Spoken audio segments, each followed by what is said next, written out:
Chapter 1083. Pawn. Of course, it wasn't that easy. This was a body made entirely of metal.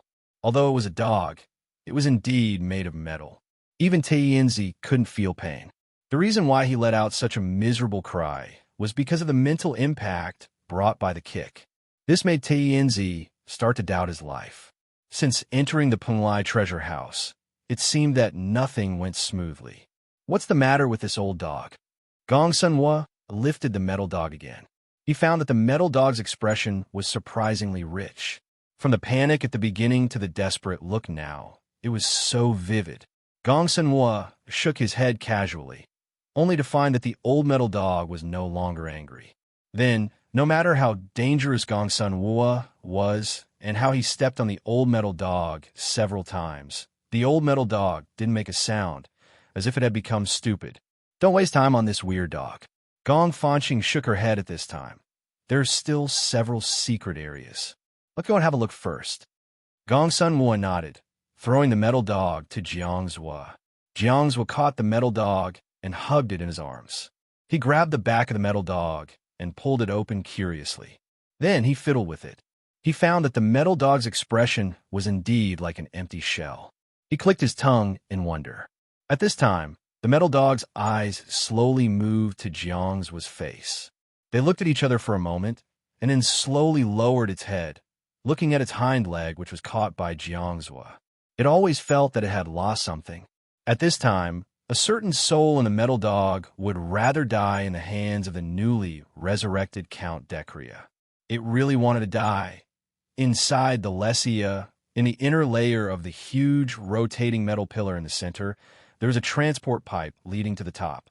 In the transport pipe, Count Decria was sitting on the lift, trying to suppress the irritation in his heart. He looked at a screen projected in front of him, his fingers constantly tapping the guardrail of the lift. What is this idiot trying to do? Count Decria spoke in a low and furious voice.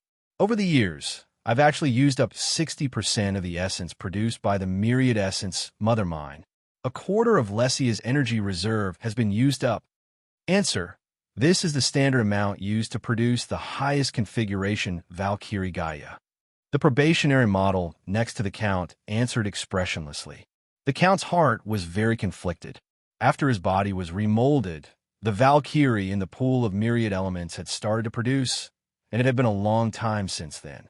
At this time, even if it stopped production, it would only cause the production to be stuck. Once the Wan Su that had been put into production was set, it would be very difficult to disperse it and let it return to its Wan Su state. Therefore, stopping the printing of the Valkyrie would be equivalent to completely wasting this portion of the 10,000 essences in the short term.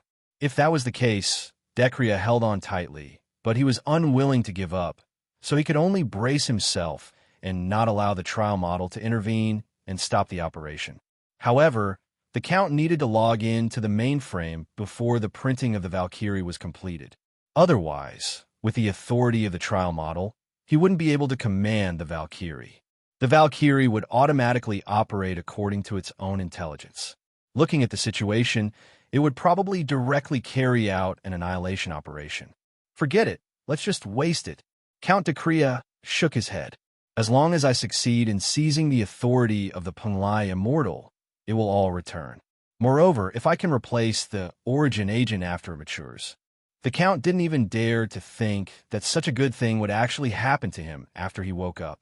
A newly appointed origin agent actually appeared in this primitive prime world. If those who had already obtained the origin authority knew about this, they would probably be angered to death. But why would the origin agent suddenly change to a new one? However, after this crazy thought cooled down, Count Decria gradually sensed that something was wrong. His consciousness and thoughts had gone through a long period of frozen sleep. After waking up, he needed a short period of time to recover. Along with the recovery of his consciousness and thoughts, the Count felt that something was amiss. This was especially so due to the current rate of foreign energy in his body, which was an extremely odd point.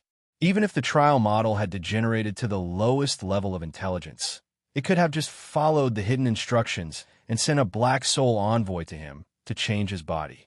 However, the original contract clearly stated that he needed a high-level Black Soul envoy, so it shouldn't have sent such a trash Black Soul envoy. The content of the contract definitely could have done so.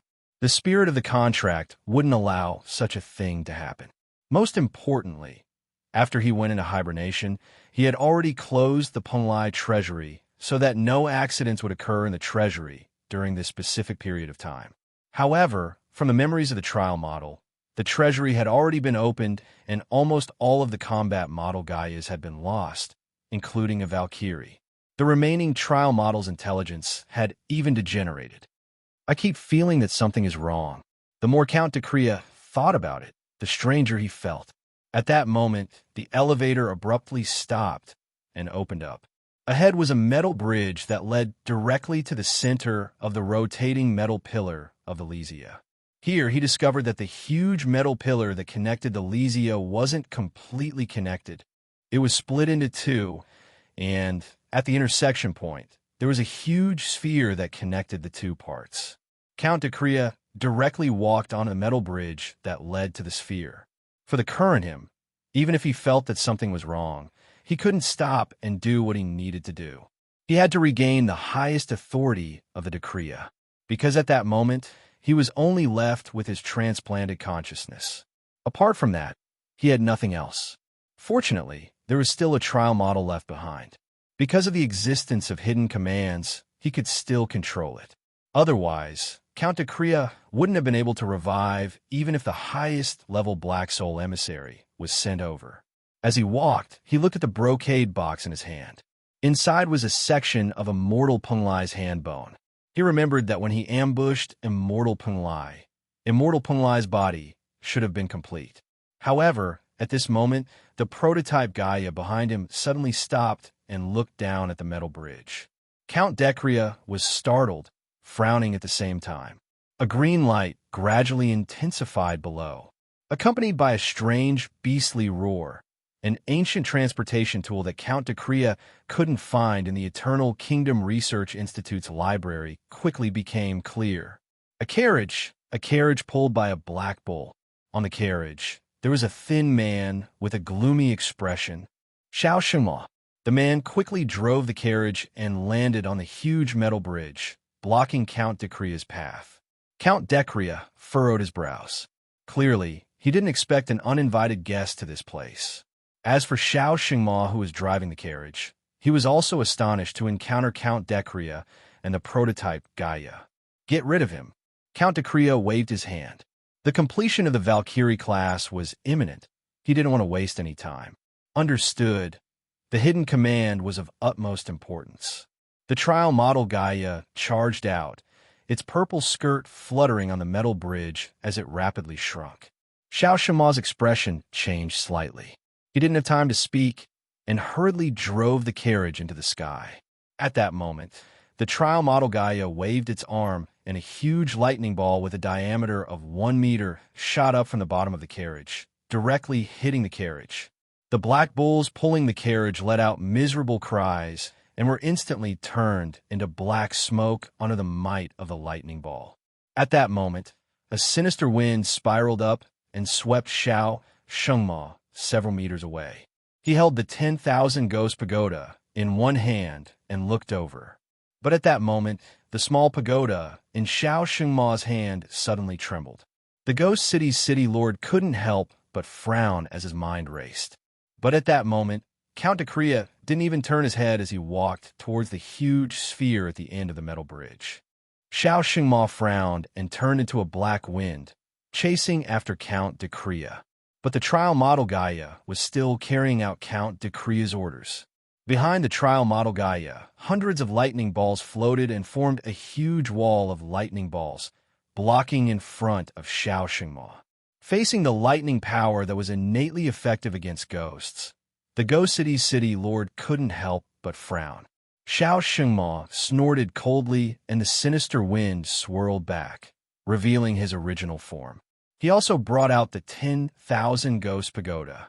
Instantly, dense ghost energy rushed out of the 10,000 Ghost Pagoda.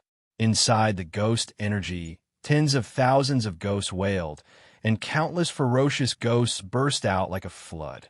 Inside the flood of ghost energy, countless demons and monsters intertwined and devoured each other, terrifying and despairing. Bang! The flood of ghost energy and the lightning of trial model Gaia instantly expanded on the metal bridge, but the sinister and terrifying ghost energy couldn't break through the lightning by even half an inch. But Xiao Shenhua didn't stop because of that. He suddenly raised his arm, and 7 more torrents of ghost energy burst out from the 10,000 Ghost Pagoda. There were also countless vengeful ghosts in the torrents, and they fiercely pressed down on trial model Gaia from all directions.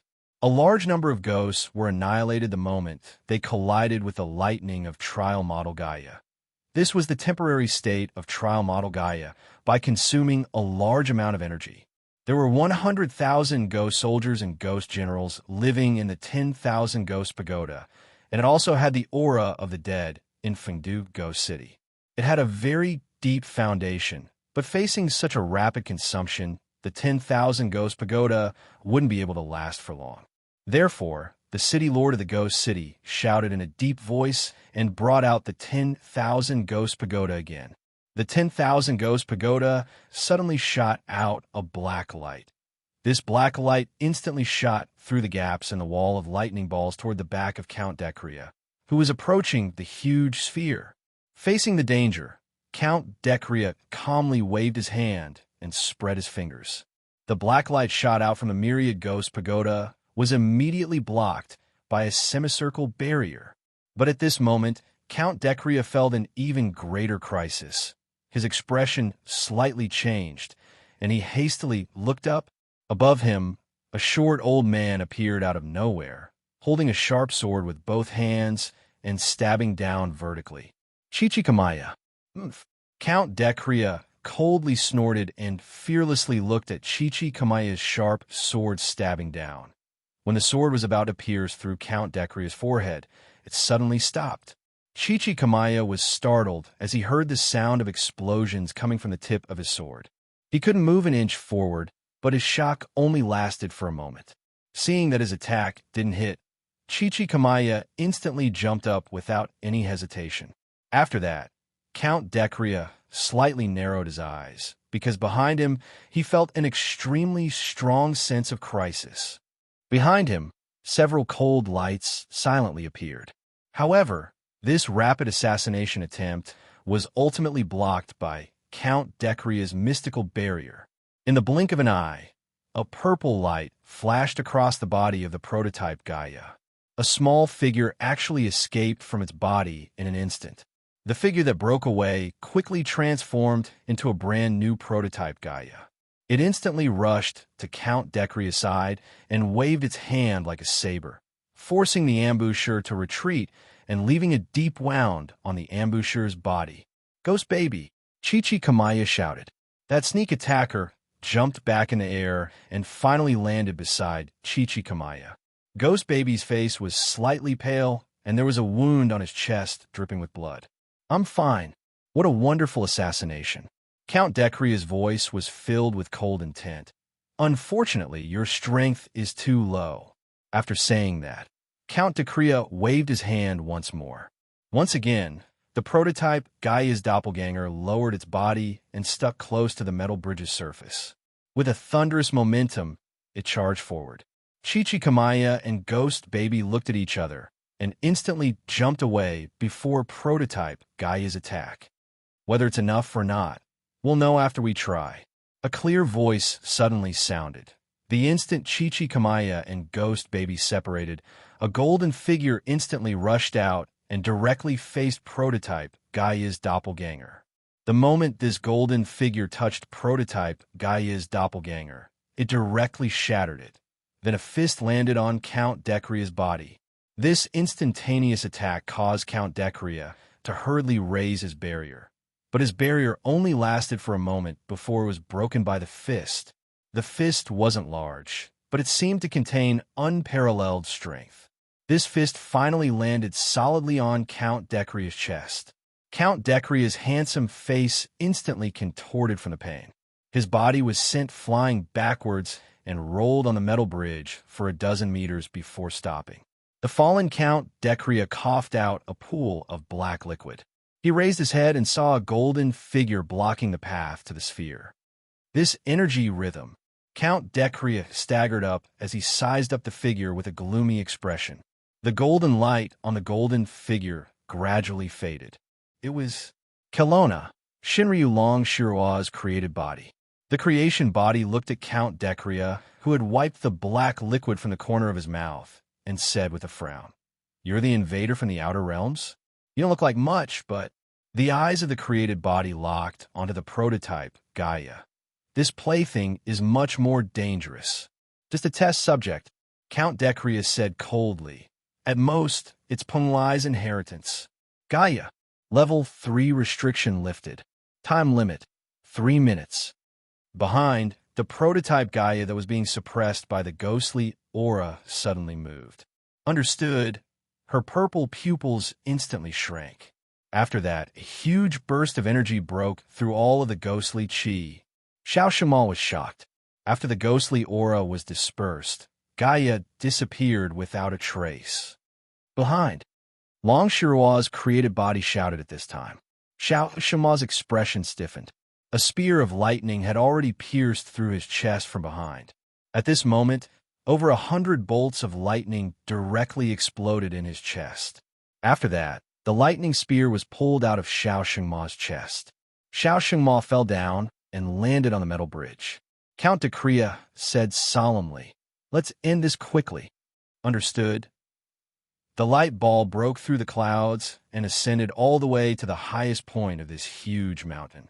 In front of them was a magnificent and lofty palace. The light ball landed on the ground slowly. The light ball dispersed, and Luochio walked out first. Looking at this palace that was bigger and more magnificent than any human building, Jessica was shocked as if she saw a fairy tale. This is... Even Qin Shiyu was a little shocked. Penglai Palace. Penglai? She read the huge plaque in front of the palace softly. Luochio was walking towards the palace in front of them. Penglai Palace. Wait, what do you want to do? Qin Shiyu asked subconsciously, but she felt it was inappropriate after she asked that question. He didn't seem to have a reason to answer her. I just want to know something. But Luochio gave an answer that surprised Qin Shiyu. I want to know, why am I here? After saying that, Luochio ignored Qin Shiyu and continued walking. After that, Qin Shiyu frowned and followed him. Jessica had to follow too, but at this moment, Miss Maid suddenly blocked their way. "Miss Jessica, Miss Qin Shiyu, I'm sorry. From here on, please stay where you are." Yu Yi said indifferently.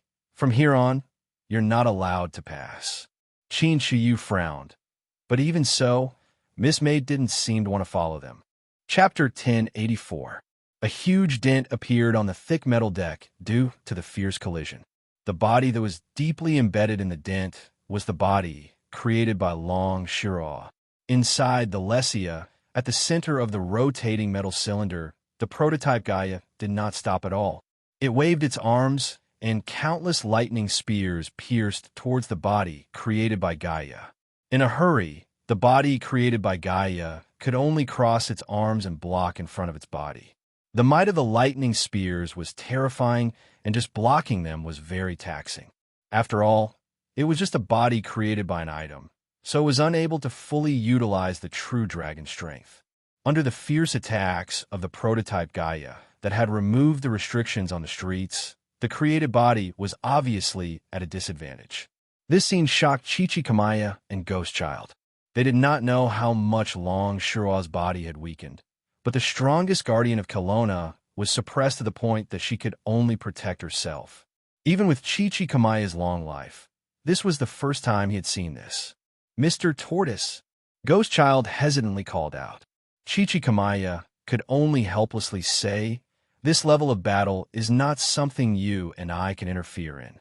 If we casually join the battle, we will only become a burden. Now, the only thing we can do is..." Chichi Kamaya raised his head and looked at the invader, Decria.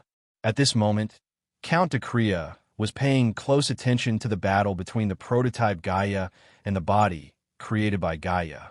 He did not have any intention of taking action. Because of this, Chichi Kamaya could not help but frown. He carefully recalled what Count Dacrea had said. Many of the words were incomprehensible to him. However, Chichikamaya carefully listened to what Count Dacrea had said before the sudden increase in power of the prototype Gaia. Level 3 restriction removal.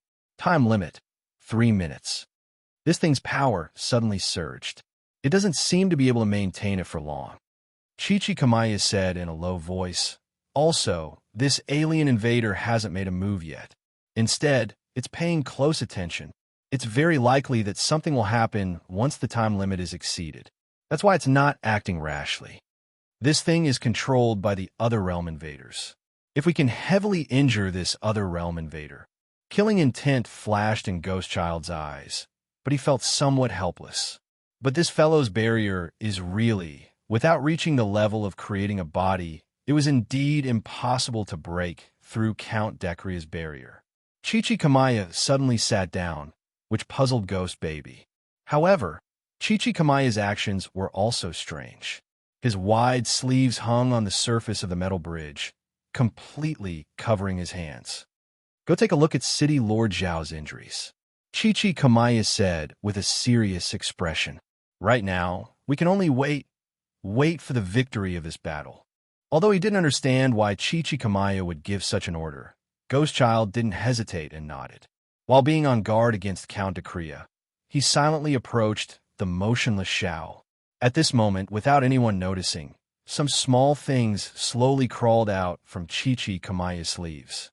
One by one, they quietly crawled to the bottom of the metal bridge. They were actually small turtles the size of a finger. Without anyone noticing, they slowly crawled from the bottom of the metal bridge to the huge sphere in front of them. At the same time, Count Dacrea was indeed a bit concerned about Chichikamaya's action of giving up on attacking him and sitting down. Of course, he also heard the conversation between Chichikamaya and Ghost Baby. Count Dacrea agreed with Gue, Chinny, and Ghostchild's idea of not participating in the battle and becoming a burden. It was a smart idea, but he disdained their idea of not participating in the battle and waiting for a chance to attack him. But just as Chichikamaya thought, Count Dacrea indeed had a reason not to pay attention to this battle. In other words, he needed to use a lot of energy to constantly observe the state of prototype Gaia. Its advanced intelligence has already deteriorated. It's only left with the lowest level of intelligence. Its released power is still too unstable. I need to end this battle quickly. Count Dacrea quickly thought of a countermeasure. Looking at the creator's zone that had fallen into a bitter struggle, Count Dacrea suddenly smiled strangely. Penglai's legacy, your creator is no longer here. Why are you still bitterly holding on? His voice wasn't loud, but it was miraculously able to suppress the sounds of the battle. It was clearly transmitted to the creator's ears. Hearing this, the creator slightly frowned. But because of this momentary absent-mindedness, it was almost pierced by prototype Gaia's lightning spear. Count Dacrea laughed without the slightest bit of restraint. What? Have you forgotten how you were created? Right, your original body should have fused with the earth, right? You're now just inheriting power and memories, right? There are some things that you haven't remembered, right?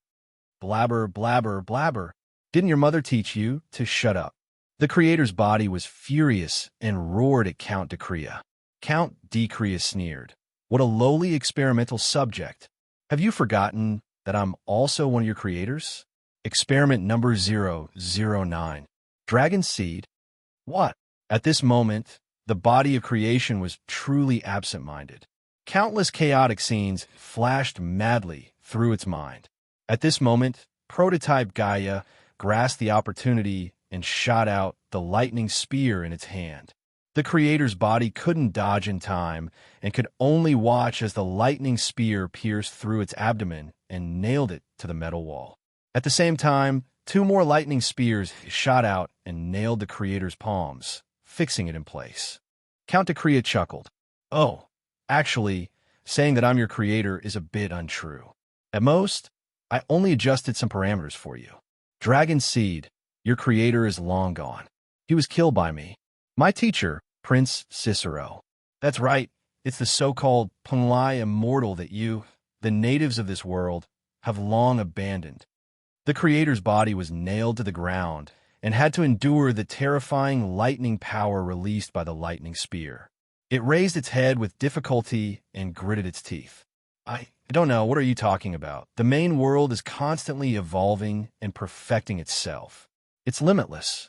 Only the closer the main world is to the end of time and space, the more perfect it is. Only then can it be infinitely close to its original state. On the contrary, the earlier it is, the more flaws it has. This is only the earliest batch of perfect samples. Count Dacrea chuckled, under the management of Araya's system. So, what the hell are you talking about? The body of creation let out a huge roar at this time. Under the suppression of the lightning, its arms slowly trembled and was about to break free. Count Dacrea shook his head. How pitiful. Forget it.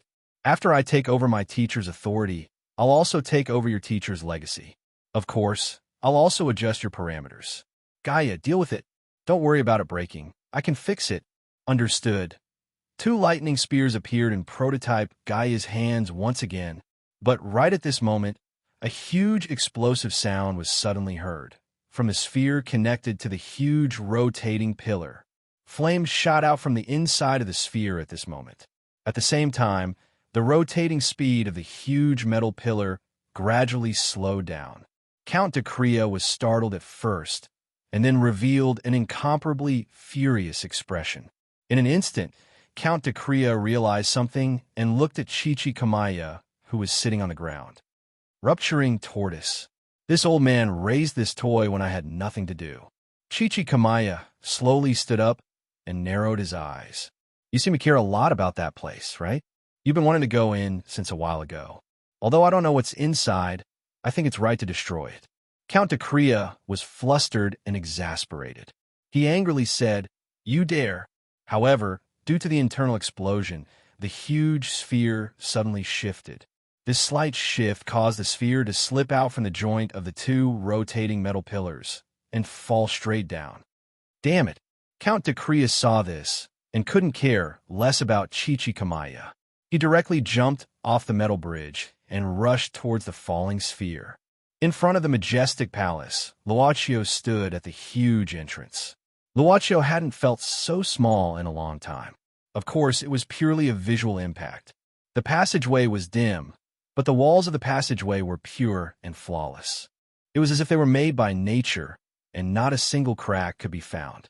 After passing through the passageway, Luochio soon arrived at the depths of the palace, inside a circular hall. Luochio didn't deliberately hide his footsteps. At this time, the 2 people in the circular hall were alerted by the footsteps and quickly turned around. They were Xuefeng and Emo Xiaofei. Seeing Xuefeng and Emo Xiaofei here, Luochio opened his mouth slightly and then kept silent. He continued to move forward. His eyes fell on the huge crystal in the center of the circular hall. He looked at the figure sealed in the crystal. Xuefeng had an instinctive fear the moment Luochio came in. Perhaps his instincts were completely stimulated. Xuefeng landed on all fours and bared his sharp teeth like a vicious dog. Emo Xiaofei frowned.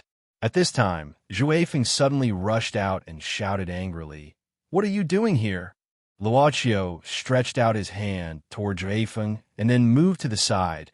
At this moment, Xuefeng's body was restrained by something and moved to the side, slowly, as if he was put down gently. "I don't mean any harm." Luochio shook his head. "I'm just here to understand some things. We could talk about the old days later." Xuefeng fell to the ground and gradually retracted his sharp teeth. He had to be quiet. The guy in front of him was really hard to deal with. But why is this guy here? Xuefeng suddenly thought of Brother Emo Xiaofei. If this person was here, could he help Brother Emo Xiaofei return to normal? Seeing Xuefeng calm down, Emo Xiaofei, who didn't know what Xuefeng was thinking at this moment, frowned. He quickly searched the memory of this Emo Xiaofei in this life, but didn't find any related memory of this mysterious young man. However, he could feel that this mysterious young man seemed to be very familiar with his body. "No need to search, Your Majesty."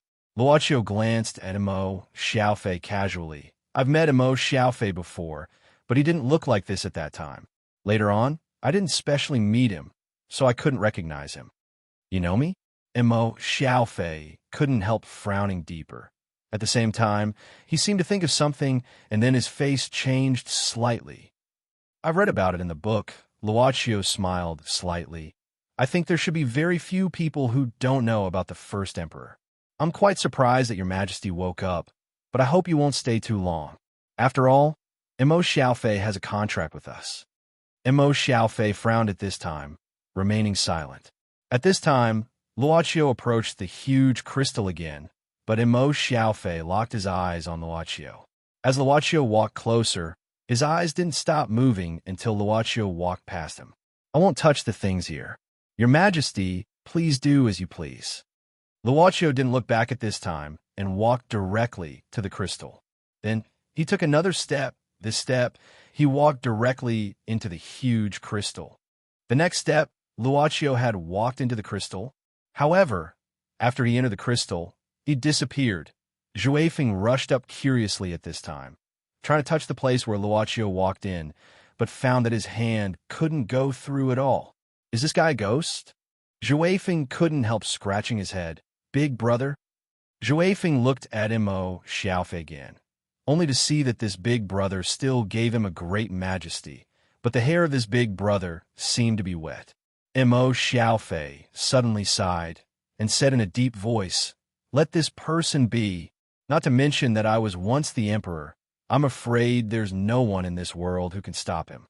Saying something that sounded silly to Zhuefeng, Mo Xiaofei raised his head. His eyes contained not only anger, but also deep regret.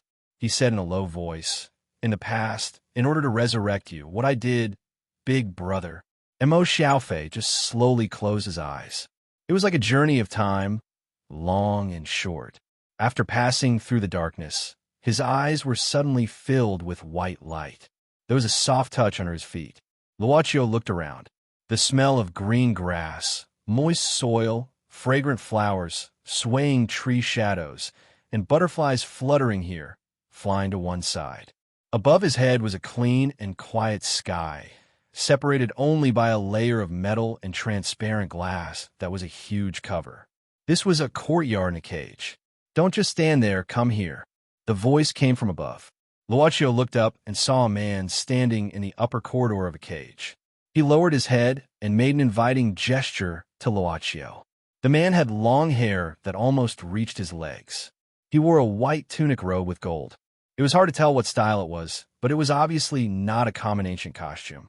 With a smile on his face, the man waved his hand. Pieces of light boards slowly spread out from the cloister, and the last one fell at Luochio's feet. Luochio nodded and went up the stairs. The man standing at the end of the corridor had his eyes fixed on Luochio. At this time, the man suddenly said, "You can try. Don't use the power of the origin. Then our next conversation will be more meaningful. I think you'll like the feeling of the unknown and understanding it little by little. How should I address you?" Finally, Luochio came in front of the man. The man slowly knelt down on one knee and held Luochio's palm with both hands. Then, under Luochio's surprised gaze, the man put his forehead on Luochio's palm. "Don't mind it. Just treat it as a meeting etiquette of our people." The man quickly stood up again and smiled. "You can call me Cicero. Welcome to my last remnant of consciousness." Chapter 1085. Luochio knew that everything in front of him did not have a physical body, but this did not mean that he could communicate with Cicero. Or rather, even if it had a physical body, it would not be as real as this place, purely in terms of feelings. In the courtyard, a blue bird suddenly spread its wings and flew to the corridor. The bird landed on Cicero's shoulder, as if looking for food. Cicero smiled slightly, and the bird on his shoulder seemed to be alarmed and flew away. The next moment, it came to Luochio. Luochio raised his finger, and the bird stopped at his knuckles. A weight came from his finger. "This bird is called the blue flycatcher," Cicero said with a smile. Cicero smiled and said, "Among our people, it symbolizes exploration and indomitable will." Luochio glanced at Cicero and found that on his robes, there was a bird spreading its wings embroidered with blue silk. This is a symbol that we learned from that place, Cicero said casually after noticing Luocchio's gaze. Luocchio nodded. From a moment they met, Luocchio felt that Cicero was very knowledgeable. Scholar was a very appropriate title. Mr. Cicero. Luocchio shook his finger, and the blue bird flew away from his finger. Looking at the flying bird, he asked, "You seem to know that I will come?" "Yes, rather than knowing that you will come, it is better to say that only certain people can come," Cicero said with a smile. "Other people may have a way to know their future whereabouts, but for you, I'm afraid you can't do it." "You mean certain people?" Luocchio tilted his head and looked into Cicero's eyes. Even if it was just a remnant of Cicero's consciousness, Luocchio believed that if a remnant of Cicero's consciousness could find such a lifelike courtyard, his emotions should be real. It was not just an inherent memory, but it should be able to think continuously. "Yes, as the only official representative of the origin, logically speaking, you should know better than I do. Or rather, there are many things that I need to ask you." Cicero looked directly at Luocchio. Luocchio shook his head. At this moment, Cicero opened his mouth in surprise. He muttered to himself, and his eyes revealed undisguised doubt. After a long while, he slowly said, "There is only one origin, but there is not only one way to reach it. But no matter what method was used, there would always be a stopping point before reaching the origin. Let's call this area the 0-point domain." "Zero?" "That's right, zero." Cicero nodded. "The point of balance between positive and negative, where both positive and negative can exist together, is the final point before one reaches the origin. As long as one reaches the null point domain, one will be considered a candidate to become an origin proxy. You will have the authority to control part of the origin." "What? Is there something you don't understand?" For what Cicero saw, Luocchio appeared rather calm. Luocchio shook his head and said, "I can understand many things. Before entering this Punglai treasury, I knew nothing about this part of knowledge. But the longer I stayed, the clearer this part of knowledge became. When I came to Punglai Palace, I already understood some of the connections between you and me. But I have no way to properly express this state for the time being. Perhaps you can understand it, as when a new point of knowledge appears, it will automatically fill in the blanks so that you can understand it in an instant. What I can't understand for the time being is this state itself, or rather, what its essence is. How enviable." Cicero suddenly sighed. "There is no need to be puzzled. This is the ability that the origin bestowed upon you. Yes, in a later main world, there are many theological viewpoints that say that the gods are in a state of omniscience and omnipotence. Of course, this theory itself is wrong, because the gods they understand are not at this level. As long as you reach the null point domain, you will know that the only true omniscience and omnipotence is the origin. You will feel puzzled about this state only because your time as an agent is too short. The knowledge of living creatures is not enough for you to completely adapt. But as time passes, you will naturally get used to it. But once you get used to it, I'm afraid it is not a good thing." At this point, he looked at Luocchio and said seriously, "When there is only black and white in your vision, when everything becomes simple, when all your doubts are solved, everything to you is like a blank to the extent that you lose everything you pursue. Because from the beginning, you are already the wealthiest individual at the origin and end of time and space, but it can also be said that you are the individual with the most nothing." Luocchio could not help but smile. Cicero felt curious about this. Luocchio said self-deprecatingly, "We have a saying here, it is easy to say. Any individual who is struggling, there is probably no one who does not want to be able to reach the level that you and I are. On the other hand, you and I who have already reached it are discussing its boredom and poverty." Cicero said, "It is quite normal. If you don't understand, you will force it with your own will, or you will replace it with your emotions. It can be said that it is the nature of the human race. Even I can't help but have feelings of jealousy. I want to go further and see if everything is as I imagined after becoming an orthodox agent. In fact, for us who have worked so hard to reach the 0-point domain, what did you do? Is it an incredible stroke of luck?" Luocchio said frankly, The boss in front obviously wants me to do something, but why me? I think this should be the direction that I will work hard in the future. You coming to me can't actually answer more questions. Cicero shook his head.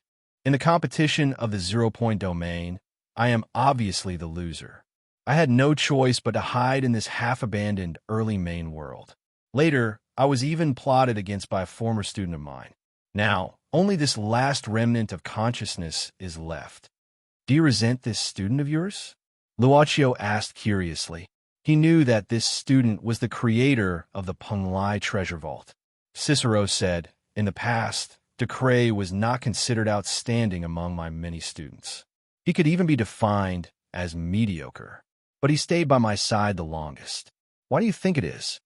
Luaccio couldn't help but think of the two different kinds of graduate students who could stay by the professor's side in the university. One was talented enough, and the other was not talented enough, but made up for it by working hard without complaint. I think this student of yours should be the more hard-working type. Cicero nodded. Indeed, no matter how boring the work is or how others avoid it, he is always the first to stand up. After completing it, he doesn't ask for anything. How should I say it? I can't say that his nature is very good. I can only say that he understands my character very well. Don't be surprised. Before reaching the 0-point domain, I was just a member of the common people. I have the same bad habits that I should have. I'm also a person who likes to be obedient. I'm sometimes like that too. He exchanged glances with Cicero and smiled at each other. Even if I failed in the struggle and reached the end of my life, De Cray still insisted on staying by my side. Cicero smiled at this moment, as though he wasn't telling his story. Actually, I know very well that De Cray stayed until the end just to obtain my inheritance. In fact, at the last moment, I suddenly had the thought of wanting to see how far he could go. If he can meet my expectations, I even think that it would not be a bad idea to transfer what I have obtained to him. Did he succeed? Luaccio asked curiously. No. Cicero shook his head. Because at the same time, I also don't want him to be the lucky one. Why should I hand over those things that I worked so hard to get to a person who is willing to work by my side for the sole purpose of doing so? Bad habits. We all have some, more or less. Cicero nodded and said, perhaps because of this, we were unable to break through the 0-point domain and advance further. Actually, why wouldn't I want to be like De Cray? If I had to serve by the side of the Orthodox agent until one day, he would be willing to give everything to me. At the end of my life, I discovered that I was essentially the same as De Cray. Thus, out of self-loathing, I cruelly rejected him. The consequences were obvious. He became the final terminator of my life in boundless anger. He has already awakened. Luaccio suddenly said, he should be awakening soon. Cicero said, although I can't directly give everything to him, if I let him go through some trials and make the process of him obtaining it more complicated, I would be able to accept it. But what I didn't expect was that the Orthodox agent of the previous generation would change. Moreover, the change didn't just happen once. Luaccio opened his mouth slightly in astonishment. There was another person above the predecessor? Can I ask you, what is the name of the Orthodox agent that you know? Cicero asked curiously, as the current Orthodox agent, do you still need to ask others? Luaccio said frankly, it's probably the bad habits that you mentioned. If I can save a little, I'll save a little. If I can take advantage of it, I won't be against it. Cicero gazed deeply at Luaccio. After a long time, he slowly said, Carafer, the former, emperor of eternal kingdom. The falling giant sphere instantly smashed into the rotating metal pillar below, which immediately changed the trajectory of its fall. Count de Cray's eyes flashed with a trace of irritation. The feeling of missing something when it was within reach was naturally uncomfortable. But Count de Cray quickly changed his direction. But what Count Decria didn't expect, or rather, he didn't pay attention to, was that the body of creation nailed by Gaia shattered into pieces all of a sudden. It turned into pieces of light, like a mirror that had been shattered at the same time. Just as Count Decria was about to reach the falling sphere, strands of golden light appeared out of thin air beside him. Then, They combined to form a brand new body of creation. What? Count Decria couldn't help but be shocked. At this moment, the body of creation let out a furious roar and stretched out its hand, breaking through Count Decria's barrier and grabbing his neck. You? Count Decria felt pain he had never felt before. Go to hell. The body he created grabbed Count Decria by the neck and slammed him into the metal wall in front of him. The body of creation pressed Count Decria's body against the metal wall and smeared it with blood. Damn, damn, damn, damn. You damn dragon seed. Ah, so annoying. A dragon seed in one mouth. The body of creation was exposed, and its body emitted golden light. Don't think you're so great and say things that others don't understand, bastard. There should be a limit to your arrogance. Dragon seed. Count Decria roared furiously.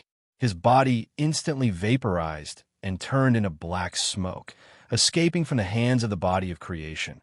This strange ability made the body of creation remind Longshaw of the club's Black Soul envoy. Just a bit more, and he would have been killed by this alien invader.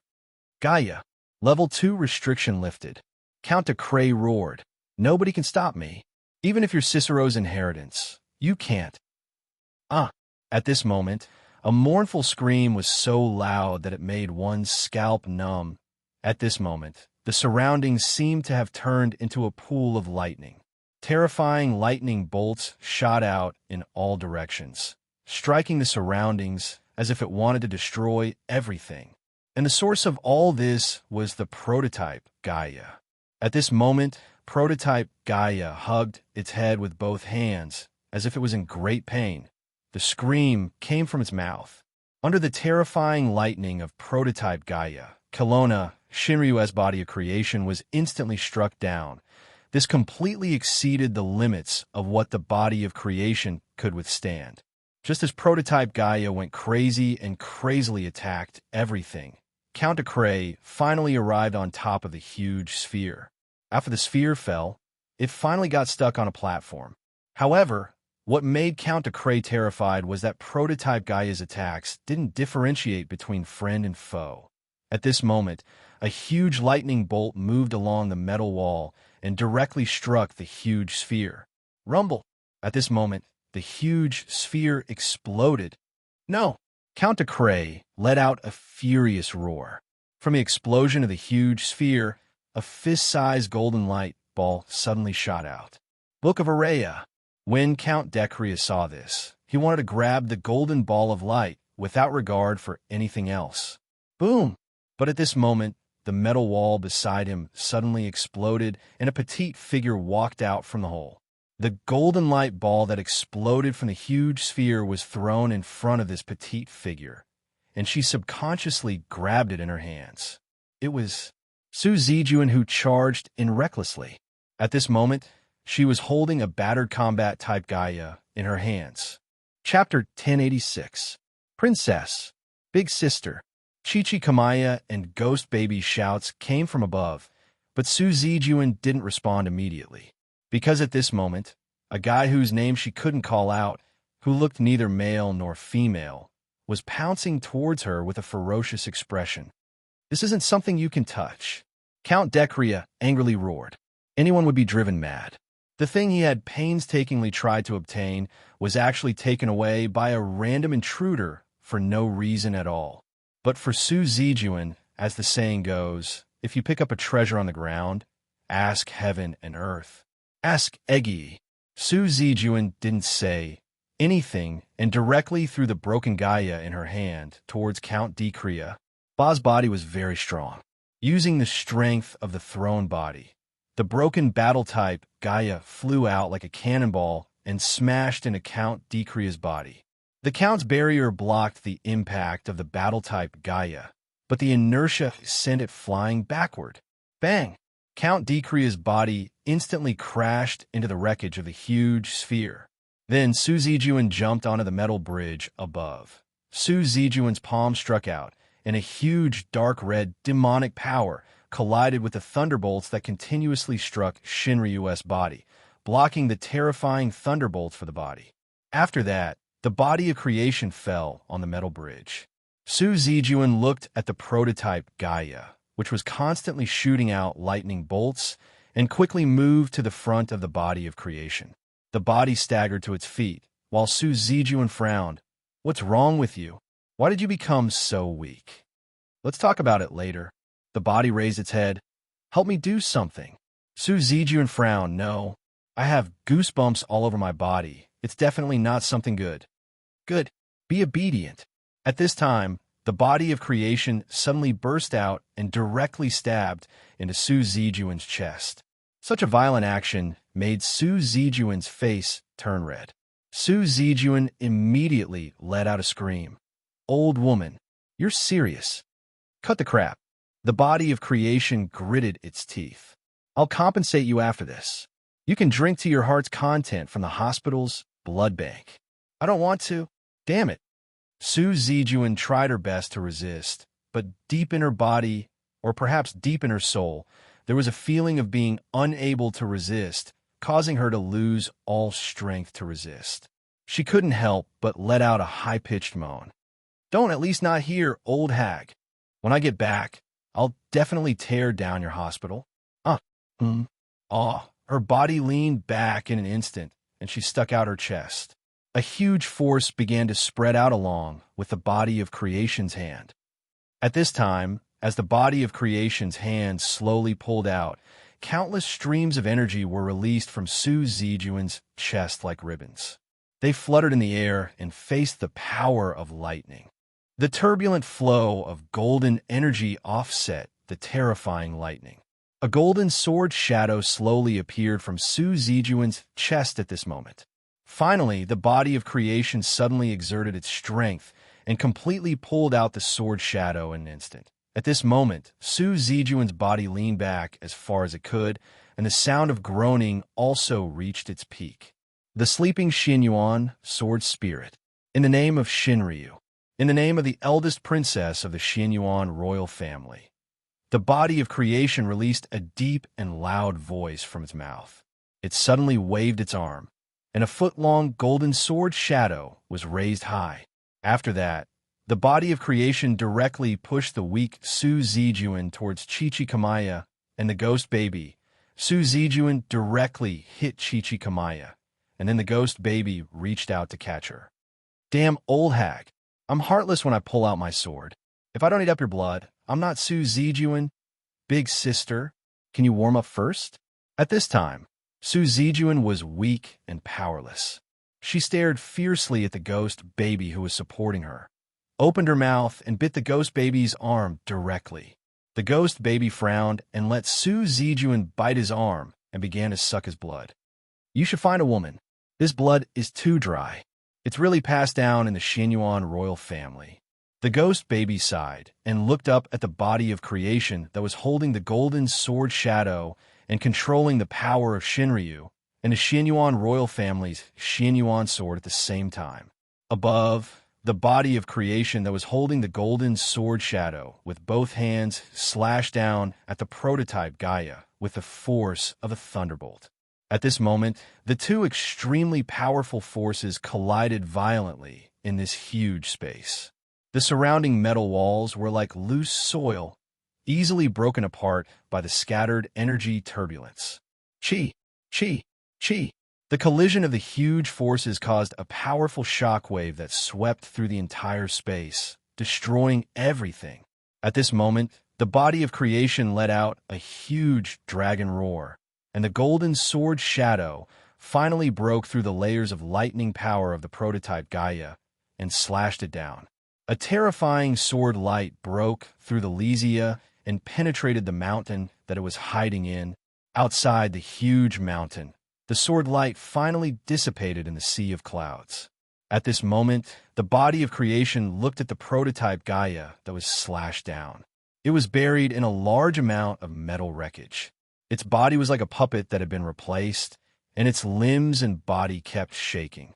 It seemed to want to raise its hand, its neck stiffly twisting, but its expression was still wooden. In the end, its pupils gradually faded, losing all color. It quietly laid in the wreckage of the metal, the sharp metal fragments piercing its surroundings. Seeing that the prototype, Gaia, finally stopped, the body of creation slowly descended. The body of creation waved its sword at the huge sphere. The golden sword light instantly broke the huge sphere that had fallen earlier. Count Decria was hiding inside the sphere in shock and anger. He glanced at the prototype Gaia that had completely stopped functioning. But he wasn't too angry because of this. Instead, he seemed to have confirmed something and actually heaved a sigh of relief. You were quite happy calling it a dragon seed just now. The body of creation had a cold gaze as it looked down at Count Decria within the sphere. It slowly raised the golden sword in its hand, and a huge amount of power began to brew within it. Count Decria furrowed his brows as he quickly observed his surroundings, especially the small blue screen that appeared beside him. Special combat type Valkyrie class Gaia, completion rate 96.9%. Damn it, it's actually not completed yet. Count Decria slowly stood up and looked at the body he had created. What? Could it be that you don't want to know where you came from? Don't you want to know what you are? The golden sword that was raised high suddenly swung down. The body of creation didn't say anything and only looked at Count Decria. I can tell you. Count Decria spread out his hands. I can even help you free yourself from your mission. I can help you travel through space and time. Listen, test subjects within number 10 all have great potential and have the possibility of reaching the null domain. They are infinitely close to the source. I can help you completely unleash your hidden abilities. Your future can even be compared to a mortal Punglai. Just as Count Decria was describing a huge and extreme object, the body of creation slowly swung down the golden sword. So what? I'm not interested. The body of creation, Longshaw said expressionlessly. I am Kelowna's Shinryu. In the past and in the future, there is nothing to change. The sword swung down, and the golden sword light directly pierced through Count Decria's body. The Count's body instantly crumbled and turned into rolling black fog that crazily boiled. But the black fog forcefully gathered and barely maintained Count Decria's appearance. Ah, you damn dragon seed. I won't let you off. I definitely won't let you off. Finally, the surging black mist finally neutralized the golden light released by the golden sword. Count Decria's body stabilized once more, but his face was as pale as a person on the verge of death. Seeing this, the body of creation snorted and swung the golden sword again. But at this moment, Count Decria's eyes flashed with a trace of madness. He quickly opened a brocade box that he obtained from Teienzi, a sparkling and translucent white bone palm. Count Decria held this white bone palm and fiercely stabbed it into his wrist. He gritted his teeth and seemed to be in great pain. He even knelt on the ground and wailed in pain. The body of creation frowned, but the golden sword shadow did not stop at all. It was just that the golden sword shadow was suddenly distorted. The surroundings were filled with a kind of aura that terrified the body of creation. Long Shirua, in a daze, she seemed to have returned to that day when she was a Shinryu from Kelowna and was beaten into a little girl, that kind of aura that made her soul tremble. At the same time, a mournful cry came from above. Su Zijuan, who was being supported by Ghost Child, fell on the metal bridge. She hugged her body tightly and seemed to be in great pain. The body of creation gritted its teeth and continued to shoot the golden sword into Su Zijuan's body. Only then did Su Zijuan stop her heart-wrenching cry. The Xinyuan sword without a carrier is still too dangerous. The body of creation sighed in its heart. It knew that if it continued, it would be fighting for Su Zijuan's life. Why did I go through so much trouble to obtain the body of a Black Soul envoy? Decria painfully stood up. The white bone hand had already fused into his arm. That's because only this way can I obtain a trace of a chance to touch the source. I want the pure source aura of a Black Soul envoy. Dragon Seed, die for me. Count Decria immediately waved his bony hand. The body of creation dissipated. At the same time, The 10,000 Ghost Pagoda in Xiao Xingma's hand shook and a black light shot out. A small figure staggered out. It was Long Shiruo in her little girl form. She spat out a mouthful of pus and blood and directly fell to the ground. Su Zijuan crawled up and took a look. She opened her mouth in shock, but at this moment, her arm seemed to be pulled by something. The ball of light that was thrown at her from the beginning suddenly separated from her hand. The ball of light quickly fell down and finally landed in Count Dekria's hand. And in front of them, an even stranger scene occurred. Time seemed to flow backwards. The huge ball of light that was destroyed by Chi-Chi Kamaya's explosive tortoise and the body of creation's sword was slowly recovering.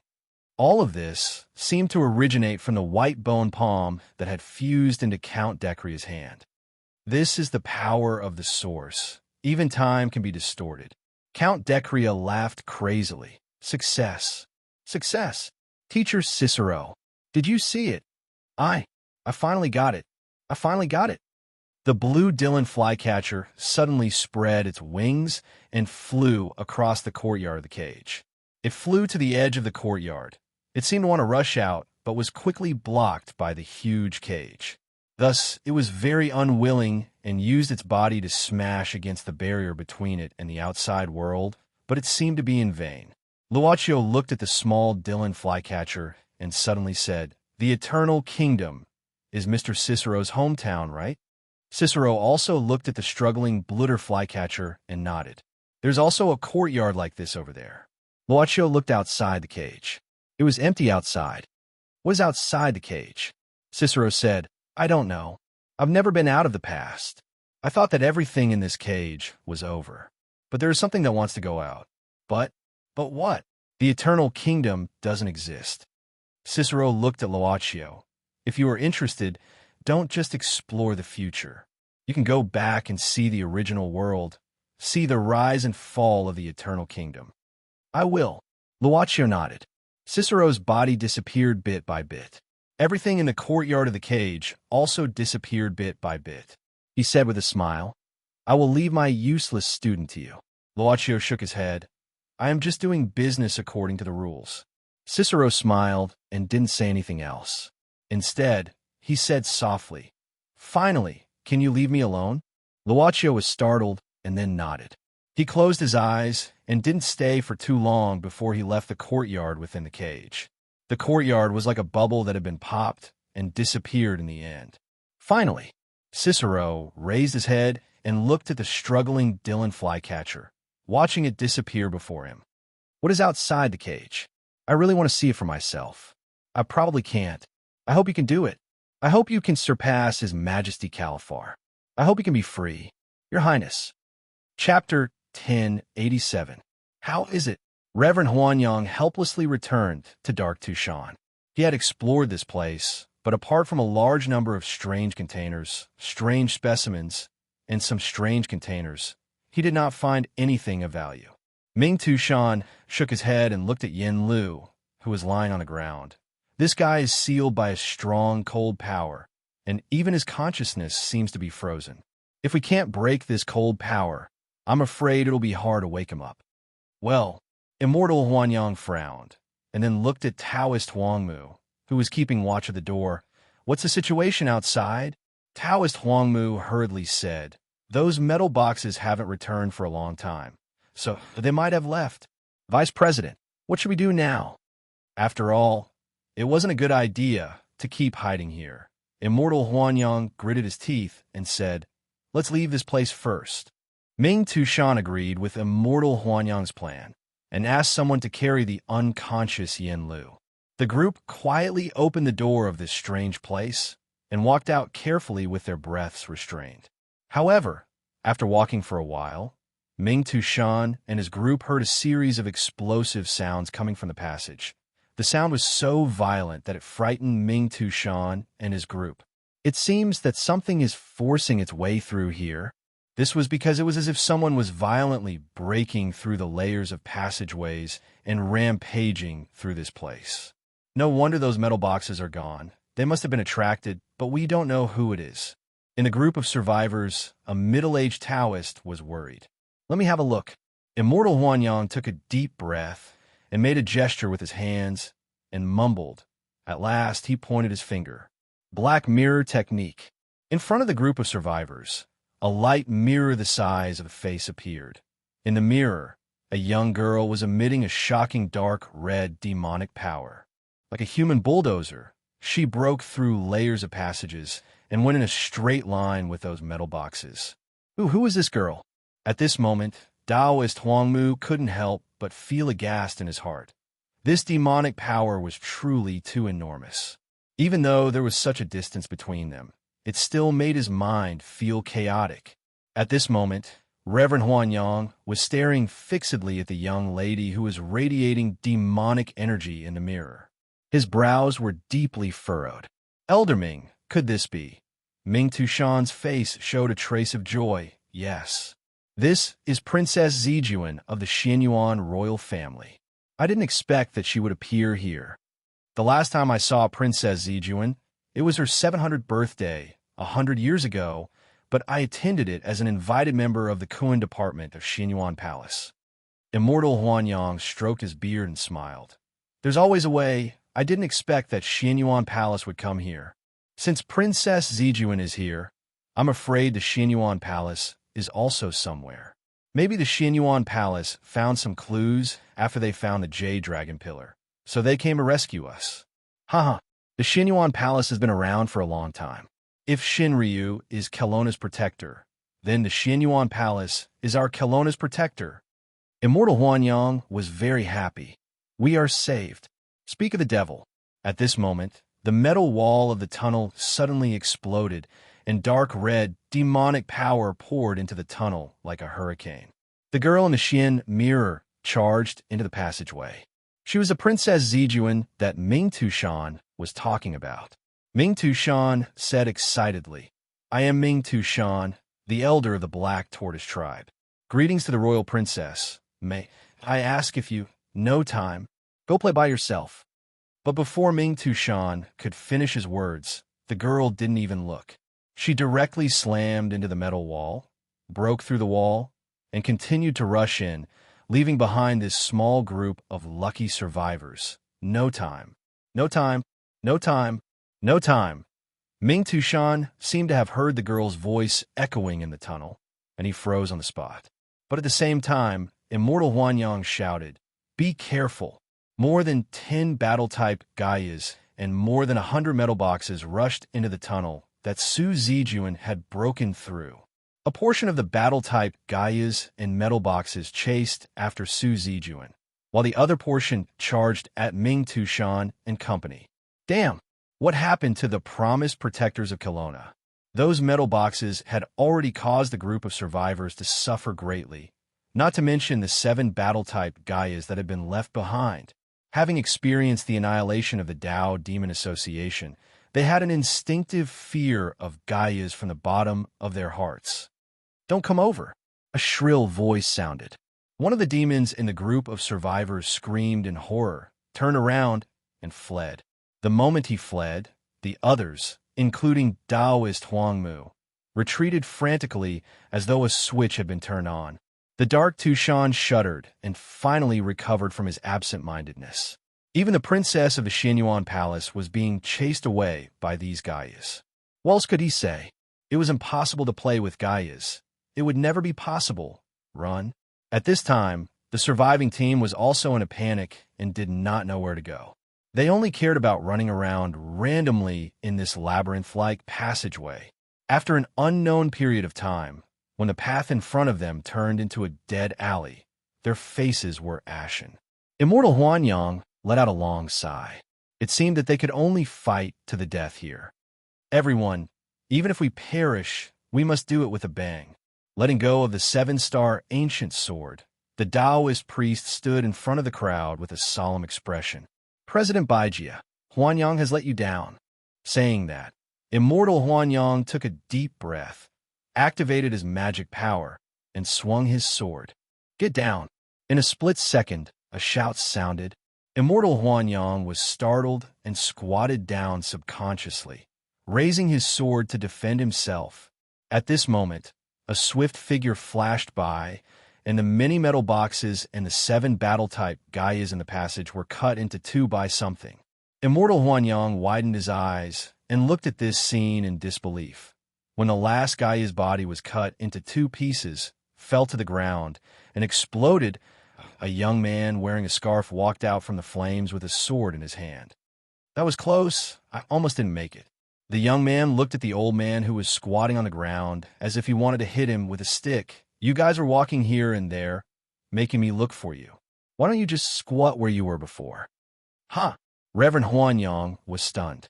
He subconsciously looked back at Ming Tu Shan and the others behind him, only to see that the group behind him was all bewildered and uncertain, their faces filled with confusion.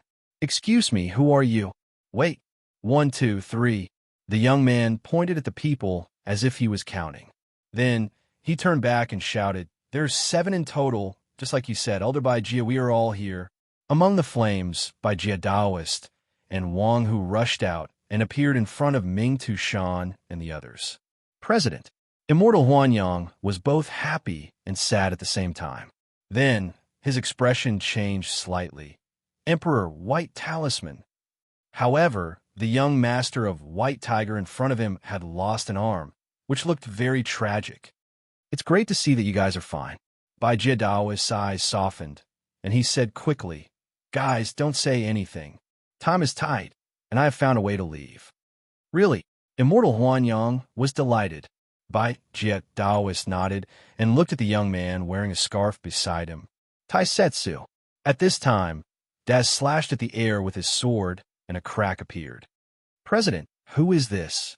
Immortal Huanyang was shocked and couldn't help but ask. Unexpectedly, Wang Hu, who was standing at the side, suddenly leaped up. While Reverend Huanyang was still in a daze, Wang Hu kicked him into the crack with lightning speed. At this moment, Wang Hu's movement technique was extremely fast.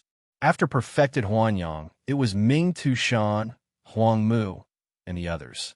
He actually kicked all the survivors into the crack at an extremely fast speed. Why are you talking so much nonsense? Are you going to be like the administration again? Wang Hu looked at Bai Jia Daoist. You can explain it later when you get out. That's the only way. Bai Jia Daoist was surprised by the young master of White Tiger, but he had to admit that Huang White Talisman's method was really convenient. Taisetsu gave Huang White Talisman a thumbs up. He appreciated Huang White Talisman's method very much. Brother Wang Hu, 666. Cannot call him Wang Hu Huang White Talisman. Wang Hu sighed in his heart, then frowned. His face looked terrible, and he subconsciously covered his stomach with one hand and rubbed it. Well, Brother Wang Hu, why don't you go out first? There are not many left.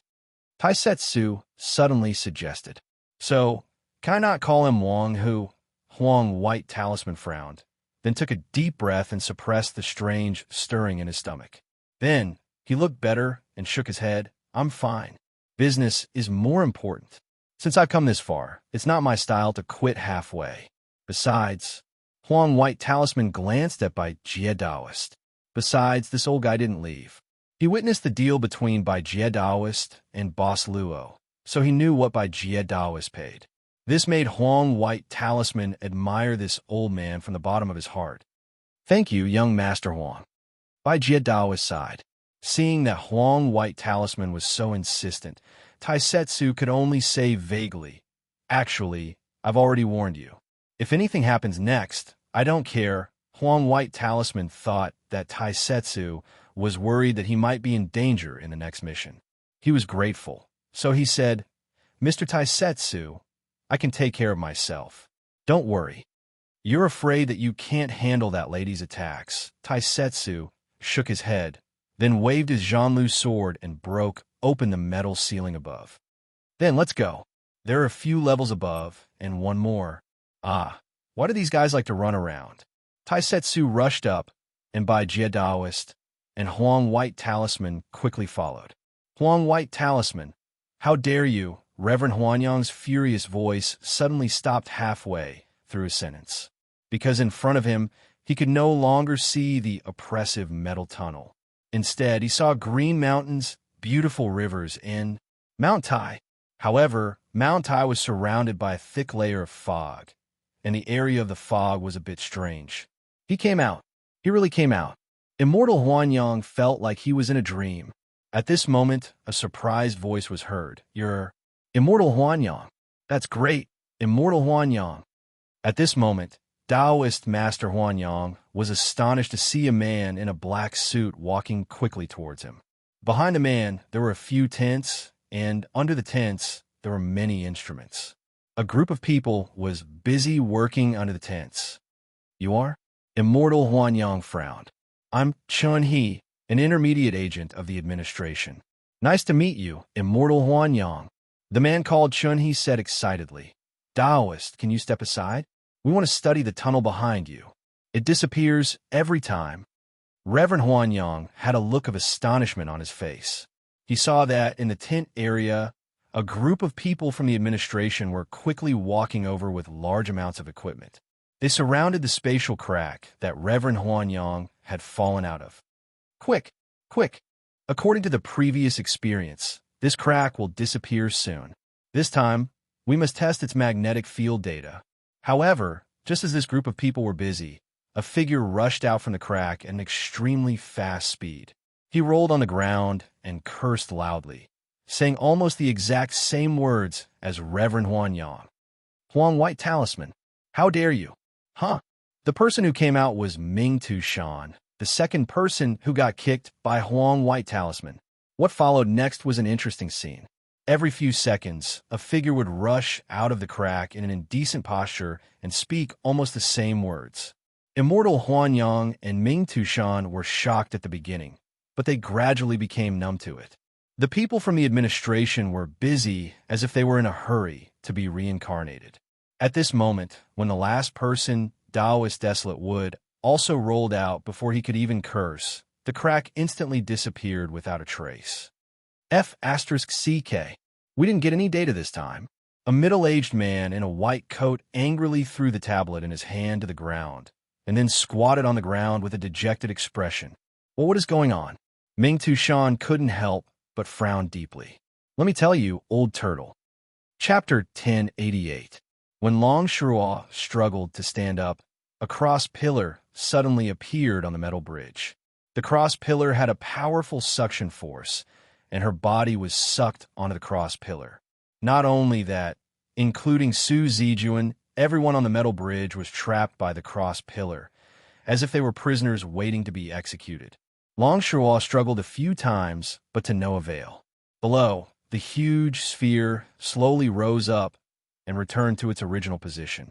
As for Count Decria, he was standing on top of the sphere, watching everything. Finally, the huge sphere returned to its original position, and the deviated metal column also returned to its original position and reactivated. Count Decria was holding the light sphere called Audiobook with a faintly discernible smile on his face. His left hand, that white bone palm, looked very strange. Very soon, Count Decria chuckled. Very soon, everything in this Lord 003 will serve me. On the metal bridge below, Long Shuo and the others looked at Count Decria in panic, feeling a sense of fear from the bottom of their hearts. What do you want to do?" "Dragon Seed," Count Decria sneered. "There's no harm in telling you. You'll become witnesses. Witness my greatness. This thing is called Audiobook." Count Decria extended the light sphere in his hand. Of course, it might have many different names in this Lord's world. Your region might call it Heaven's Way. Other places might call it Dead Sea Book. As for us, we're more used to calling it Audiobook. Heaven's Way? Su Zijuan sneered, even though her current situation wasn't good. "You said you're holding Heaven's Way in your hands? I'm afraid you're not sure, Zhila." Count Decria didn't mind and said indifferently, "Of course, it naturally won't be the true Heaven's Way. But here, it's no different from the Heaven's Way. It might even be the Heaven's Way of your world. You just need to know that the Book of Audiobook is in my hands. I can rewrite the history of this Lord's world as I wish." Long Shuo suddenly froze as if she thought of something, and her expression changed. As for Su Zijuan, she said in shock, "Rewrite history? Does rewriting history require such a large action?" Throughout history, Su Zijuan had seen too much of rewriting history. Every time a dynasty changed, there would be such a thing. Or it could be said that history was always written by the victors. Count Decria looked at Su Zijuan pitifully and said with a smile, "The rewriting history I'm talking about is fundamentally different from the distortions and concealment that you know. The history here, you can understand that no matter if it's fabricated or distorted, it will become reality through the book of Araya's book. I can instantly become the one and only God of this world for countless years. Everyone will fervently believe in me and willingly give up everything for me, because from the moment they were born, their consciousness will be deeply influenced by the world's view of the world. Everyone, from the moment they were born, will know of my existence and will always accept my education of revering and believing in me. Everyone." Su Zijuan heard this and sneered in disdain. "This world has 7 billion people? You'll understand soon enough." Count Decria shook his head. "I'm not on the same level as you all. Even if some of you have grasped a higher level of power, however, a fault in civilization is a fault in civilization." Saying this, Count Decria no longer paid attention to the people on the metal bridge. His body slowly sank into the huge sphere. "TSK. This pervert." Su Zijuan struggled a few times, but it was to no avail. What this guy said might be true. Long Shua's voice was trembling. "In my inherited memories, there seems to be such a thing."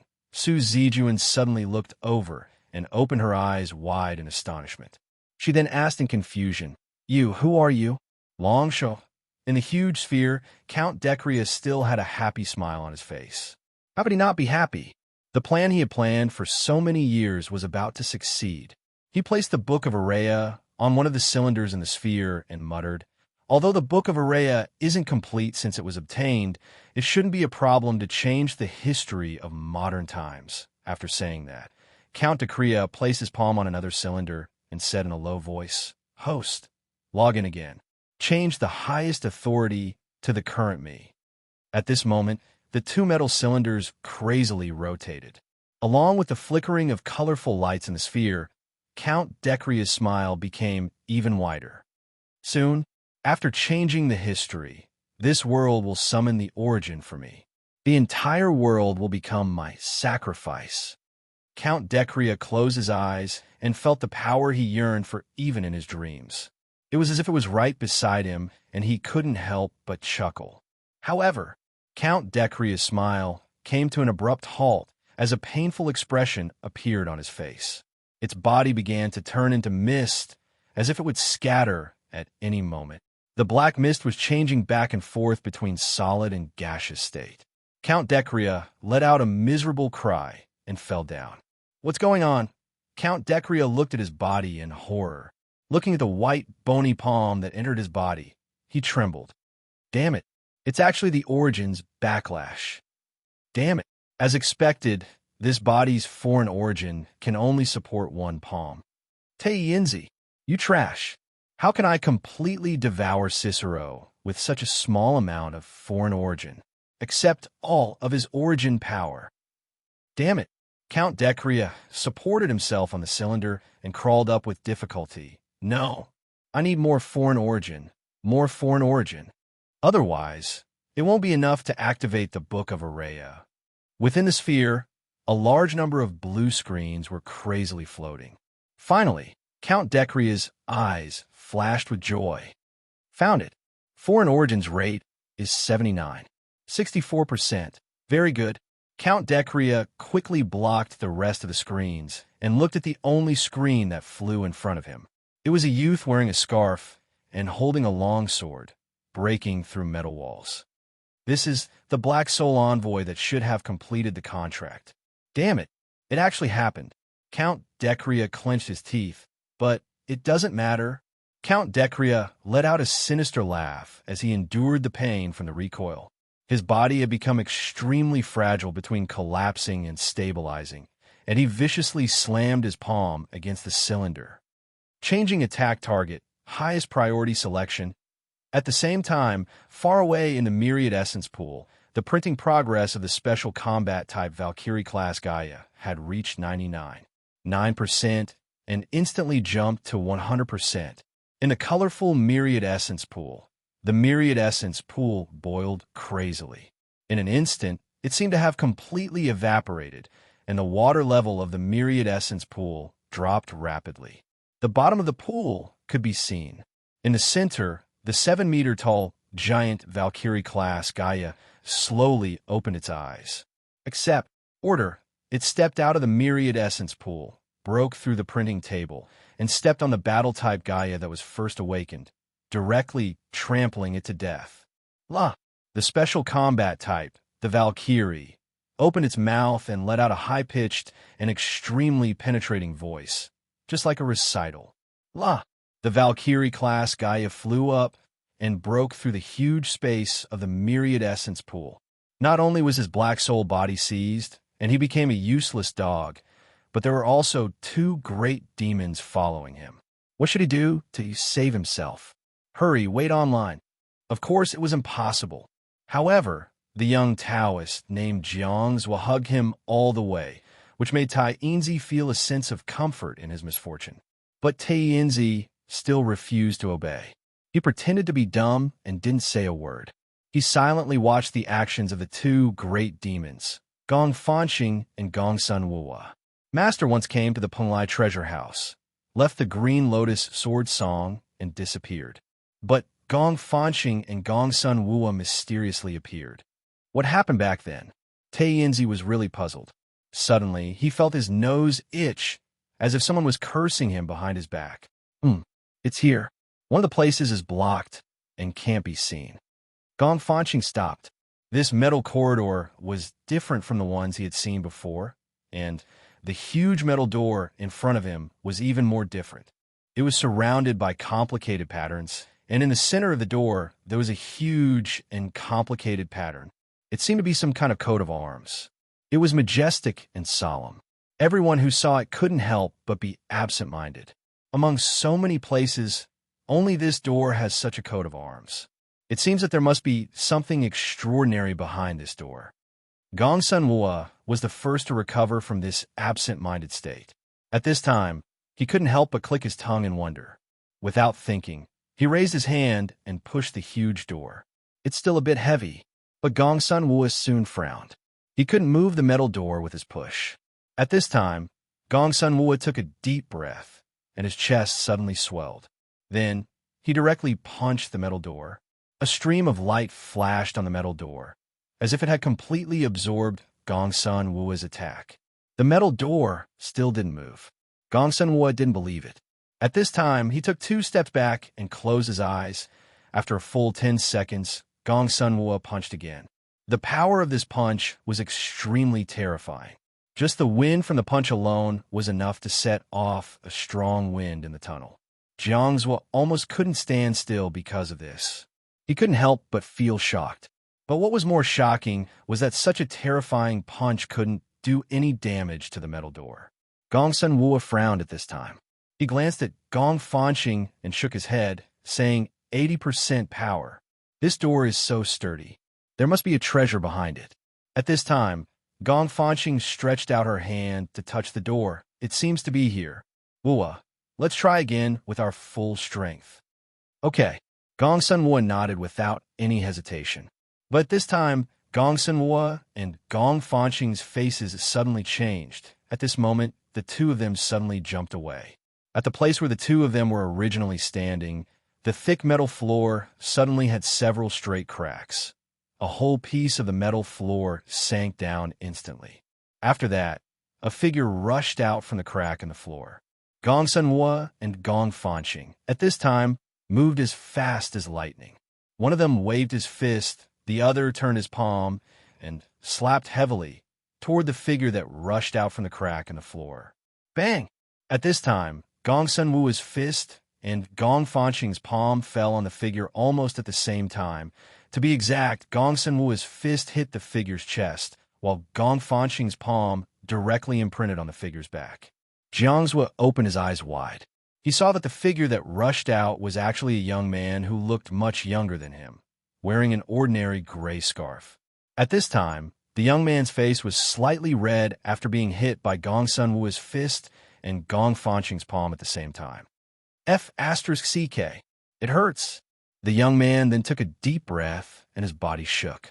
In an instant, Gong Sunhua and Gong Fanqing were shocked by the young man and directly stepped back. Then, they looked at the mysterious young man with astonishment.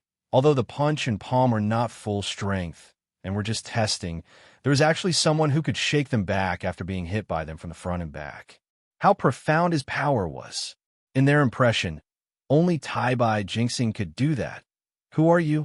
Gong Sunwu's voice was low at this time, and his eyes and chi were completely locked on the young man. But when he started to lock on the other side, as if he had fallen into a bottomless abyss, his eyebrows slightly twitched subconsciously. At this time, the young man touched his chest and slowly exhaled. He looked to the left and back, and then looked at the young man who was holding a metal dog in front of him. Are you Jiangzhua? Me. At this time, Jiangzhua was suddenly shocked and swallowed his saliva. He really didn't know what was the relationship between him and this big bull who had taken the two big demons head on. At this moment, he instinctively called him Senior. Senior, do you know me? Anyway, in this place, it should be right to call him Senior. I don't know you, but Elder Bai Jia knows you. The young man, Taisetsu, directly said at this time. Look, they're coming up. Saying this, Taisetsu suddenly moved aside, and two figures rushed out from the gap. They were Bai Jia Daoist and Huang Baifu. If Immortal Huanyan's group was the surviving team, then Taisetsu's group was obviously the rescue team. There was no doubt that it was Bai Jia Daoist. When Jiangzhua saw this Kelowna Taoist world's leader, he was extremely excited. Bai Jia Daoist was the only senior he knew and the only one he could rely on during this period of time. President, Jiangzhua, I finally see you. Jiangzhua's voice was even a little choked. At this time, Bai Jia Daoist looked at Jiangzhua's unharmed appearance and couldn't help but feel gratified. What a lucky kid. It's okay. I'll send you out of here right away. Great. Jiangzhua was so excited that he hurriedly threw the metal dog in his arms to the ground. This place was really too dangerous. Jiangzhua didn't know how he, a newbie in the Taoist world, had survived until now. At this time, the metal dog that was thrown to the ground, Tianzi directly pretended to be dead. Lying on the ground and didn't get up, Tianzi's heart was breaking down at this moment. He felt a very familiar feeling from this young man with a scarf. Yes, it was the aura of his own organization, his own doc, the aura of the club. This made him so excited that he almost wanted to recognize him on the spot. He had heard from the black-hearted maid that there was a newbie in the club after him. Looking at his appearance, there was no doubt that it was this newbie. In other words, Master is here. Great. However, Tianzi, who originally wanted to recognize him immediately, felt that fate was playing a joke on him in the next second. Damn it, the person who crawled out next was Wang Hu. He will kill me. He will really kill me. If I take a punch from Wang Hu now, it won't be just a disfigurement, but a real death. I can't expose my identity. I can't even make a sound. Chapter 1089. I made up my mind. I'll wait until Wang Hu is gone. Then I'll meet this newcomer. Tianzi, who had made up his mind, prostrated himself on the ground even more thoroughly, even suppressing the urge to scratch his feet. Jiangzhua, who are these two? 100 Tribulations Taoist also saw Gong Sunhua and Gong Fanqing. However, in his impression, this man and woman were not on the list of Taoist and Demon Association members. However, when 100 Tribulations Taoist observed Gong Sunhua and Gong Fanqing, he couldn't help but be startled by the aura they emitted. This man and woman were both in the Tao querying realm. Just like him? Not only that, this man and woman's Tao querying realm level was much higher than his. How could 100 Tribulations Taoist not be shocked? Wang Hu. Huang Baifu also noticed the abnormality of Gong Sunhua and Gong Fanqing, so he couldn't help but frown. It wasn't that he was worried that these two mysterious guys would do something bad. Taisetsu, who was standing next to them, wasn't someone to be trifled with. Huang Baifu thought that even if he was in his peak condition, the third stage of the divine beast transformation, he wouldn't be able to withstand Taisetsu's terrifying sword strike. What Huang Baifu cared about was that this man and woman weren't on the list, and with Hundred Tribulations' character, he would definitely help them. President, these two are. Jiangzhua could only brace himself and introduce them. This is Senior Gong Sunhua, and this is Senior Gong Fanqing. They were juniors who had accidentally encountered them here. These two seniors seemed to have been trapped in this place for some reason. Gong Sunhua, Gong Fanqing. Hundred Tribulations Taoist frowned slightly at this moment. He seemed to have heard these two names somewhere, but it was a little vague, so he couldn't remember it completely at this moment. Your Hundred Tribulations? But Gong Fanqing suddenly looked at Hundred Tribulations Taoist and frowned. The one who sweeps the floor on Kunlun Mountain? I really didn't expect that the little guy who swept the floor back then would catch up to me. Things have really changed. The Hundred Tribulations Taoist paused for a second, then frowned, but still nodded and said, I used to be a doorman. It's not a secret. May I know who you are? Little Taoist, have you forgotten who I am? Gong Fanqing laughed. Her smile was like hundreds of blooming flowers, dazzling people's eyes and making them unable to control themselves. Hundred Tribulation Taoist quickly took a deep breath and suppressed the strange emotions in his heart. But Jiangzhua obviously couldn't do it. He was completely infatuated. Even if someone stabbed him in front of him, he wouldn't wake up. This woman is very coquettish. Taisetsu, who was at the side, suddenly muttered. A trace of imperceptible coldness flashed in Gong Fanqing's eyes. But the smile on her face became bigger and bigger. She even smiled at Taisetsu. Gong Fanqing, Gong Fanqing. But Hundred Tribulation Taoist's face suddenly changed. He couldn't believe it. You are the master of the Elysium Heavenly Palace. Gong Fanqing. Thinking of Gong Fanqing, Hundred Tribulation Taoist also remembered who the man beside Gong Fanqing was. Gong Sunhua, you're the leader of the Golden Sword Warriors who betrayed Xianyuan Palace. You were praised as a genius and then fell into the devil's way. Back then, Gong Sunhua was stunned. Then he reacted, Oh, right, it seems that 500 years have passed. How is it? Are people of Xianyuan Palace still so arrogant outside?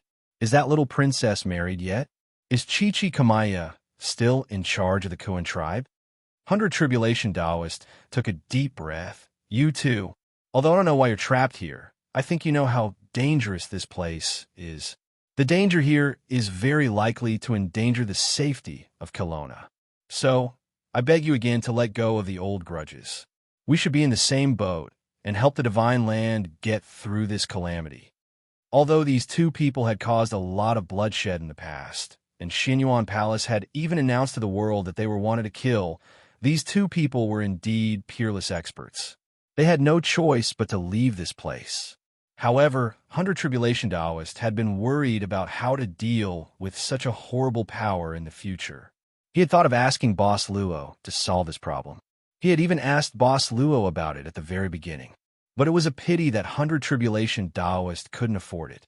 He could only choose the second best option, which was to save the inheritance of Taoists and monsters in Kelowna.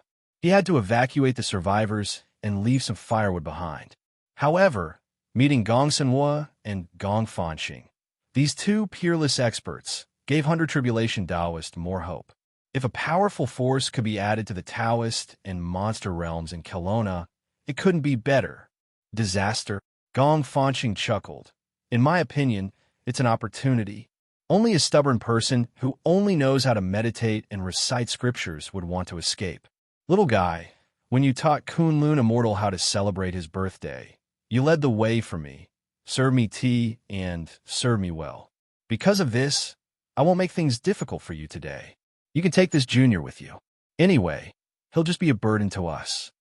You can't do that, Hundred Tribulation Taoist hurriedly said. Almost all the elites of Kelowna and Monster Realms were killed.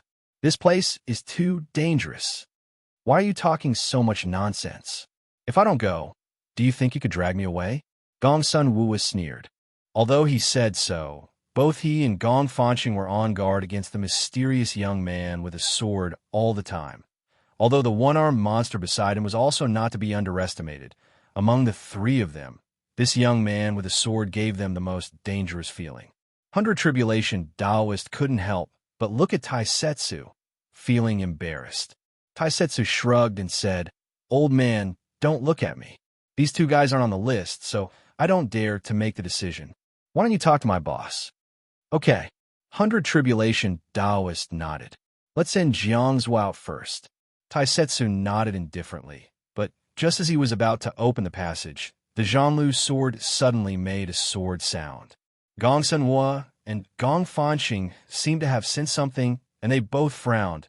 100 Tribulation Taoist and Huang Baifu were the next ones to notice. Although there was a difference in time, it was only a short second. In front of them, the metal floor suddenly swelled, and the swollen area instantly turned bright red and melted. A blazing aura rushed out, and it turned out to be a huge light pillar with a diameter of nearly 1 meter. It pierced through an unknown number of mezzanines from below, as if it was targeting everyone here.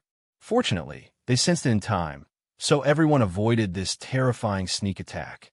Taisetsu's pupils constricted at this moment. La! A penetrating sound was heard, and a mysterious sense of horror lingered in everyone's heart. The ground broke open, and a huge figure slowly floated up. It was different from all the other battle-type Gaias they had encountered. This one was so huge. Its expression was no longer as lively as the other battle-type Gaias, but rather lifeless. The moment it appeared, it was as if the air pressure in the room had increased by several MPa. The heaviness of every inch of its body made everyone struggle to hold on. Gong Sunhua and Gong Fanxing's expressions changed drastically. Gong Sunhua was even more surprised. Didn't Tai Bai Jinxing give this thing to us? How come there is still one? La! The sound continued, and the immense pressure caused everyone's legs to bend. However, despite the heavy gravity, the metal floor did not sink down in the slightest. This was only the gravity that acted on everyone's body, but it did not affect the floor. This terrifying control made Gong Sunhua and Gong Fanxing tremble in fear. Seeing the shocked expressions of Gong Sunhua and Gong Fanxing, Jiangzhou, who had been lying on the ground and felt like his body was about to be crushed, knew that the FIAG that the two devils had set up before had come true. "Old man, hurry up and send your people away. I'll deal with this big guy." Under the terrifying gravity, Taisetsu slashed open a space crack. The exit leading to the outside was right in front of Jiangzhou. After that, Taisetsu raised his sword and slashed at the Gaia. The huge sword light instantly cut through everything. But this Gaia was not like the previous battle-type Gaia, which was frozen when facing Taisetsu. It counterattacked. A huge sharp blade shot out from its arm and easily blocked the slash of the Zhanlu's sword. Taisetsu opened his mouth in surprise, and then laughed. "Ha! Finally, there's someone who is not a target. Let's see how hard you are." In an instant, the Gaia's body suddenly released a huge force and pushed Taisetsu forward, breaking through the metal walls of the tunnel. The cracks on the metal wall extended all the way to the other side. The people who were suppressed by the gravity had no idea what the battle was like for the time being. The 100 Tribulations Taoist moved with difficulty and slowly approached Jiangzhou, trying to drag Jiangzhou into the exit. Unexpectedly, more than 10 battle-type Gaias flew out from the cracks on the metal floor. They quickly locked onto the 100 Tribulations Taoist, Gong Sunhua, and the others. These battle-type Gaias already knew that the space crack was the exit, so they surrounded the crack one by one. A battle-type Gaia aimed its gun at Jiangzhou. He wanted to be in the hands of this battle-type Gaia. At this moment, a sword light flew from afar and split the Gaia into two. The direction of the sword light was the tunnel that Taisetsu and the Gaia had fought their way through.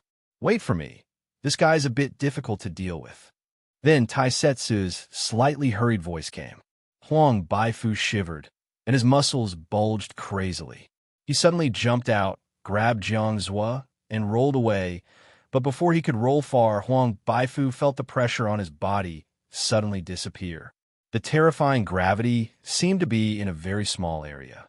Gong Sanhua and Gong Fanqing saw Huang Baifu's movements suddenly become nimble, and they guessed the gravity's range. At this moment, they gathered their power and retreated, finally retreating out of the gravity's range. So did the 100 Tribulations Taoist. However, the exit was blocked by more than a dozen Gaias. Moreover, as long as they got close, they would be restricted by the terrifying gravity. They could only get rid of these battle-type Gaias before leaving, or wait for Taisetsu to get rid of the Gaia, and then come back to get rid of these battle-type Gaias. President 100 Tribulations, wait for an opportunity to send Jiang Zui out.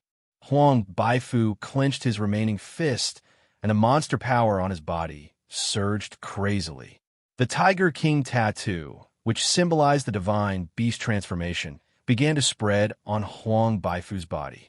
Along the way, Huang Baifu did not fight much. All the battle-type Gaias could not withstand Taisetsu's sword, so Huang Baifu's physical strength recovered well, even though he had lost an arm. Divine beast transformation? The moment the Tiger King tattoo appeared, Gong Sanhua and Gong Fanqing were a little surprised, and Gong Fanqing secretly winked at Gong Sanhua, hinting him to look at the solid metal door. At this moment, there was a slanted gap on the solid metal door. Through the gap, they could vaguely see the scene inside the metal door. It was the sword light. It was the place where Taisetsu's sword light had accidentally slashed when he first slashed at the Valkyrie Gaia. The sword light was so sharp. Gong Sanhua and Gong Fanqing were startled at the same time, and then they corrected the terrifying power of this mysterious young man in their hearts. However, at this time, they were also quietly moving closer to the metal door. Regardless of what Gong Sanhua and Gong Fanqing were doing, the monster power on Huang Baifu's body seemed to have materialized. He let out a huge roar like a fierce tiger and activated the second stage of divine beast transformation. Along the way, Huang Baifu understood something. There were several different kinds of Gaias in this damn place. The Gaia that he met at the beginning, which was controlled by an old ghost, was extremely powerful. The huge Gaia that just appeared was equally terrifying, and the ones in front of him seemed to be mass-produced. Although their strength was also terrifying, they were much weaker than the previous two. The second stage of divine beast transformation should be enough to deal with them. Actually, Huang Baifu was very depressed.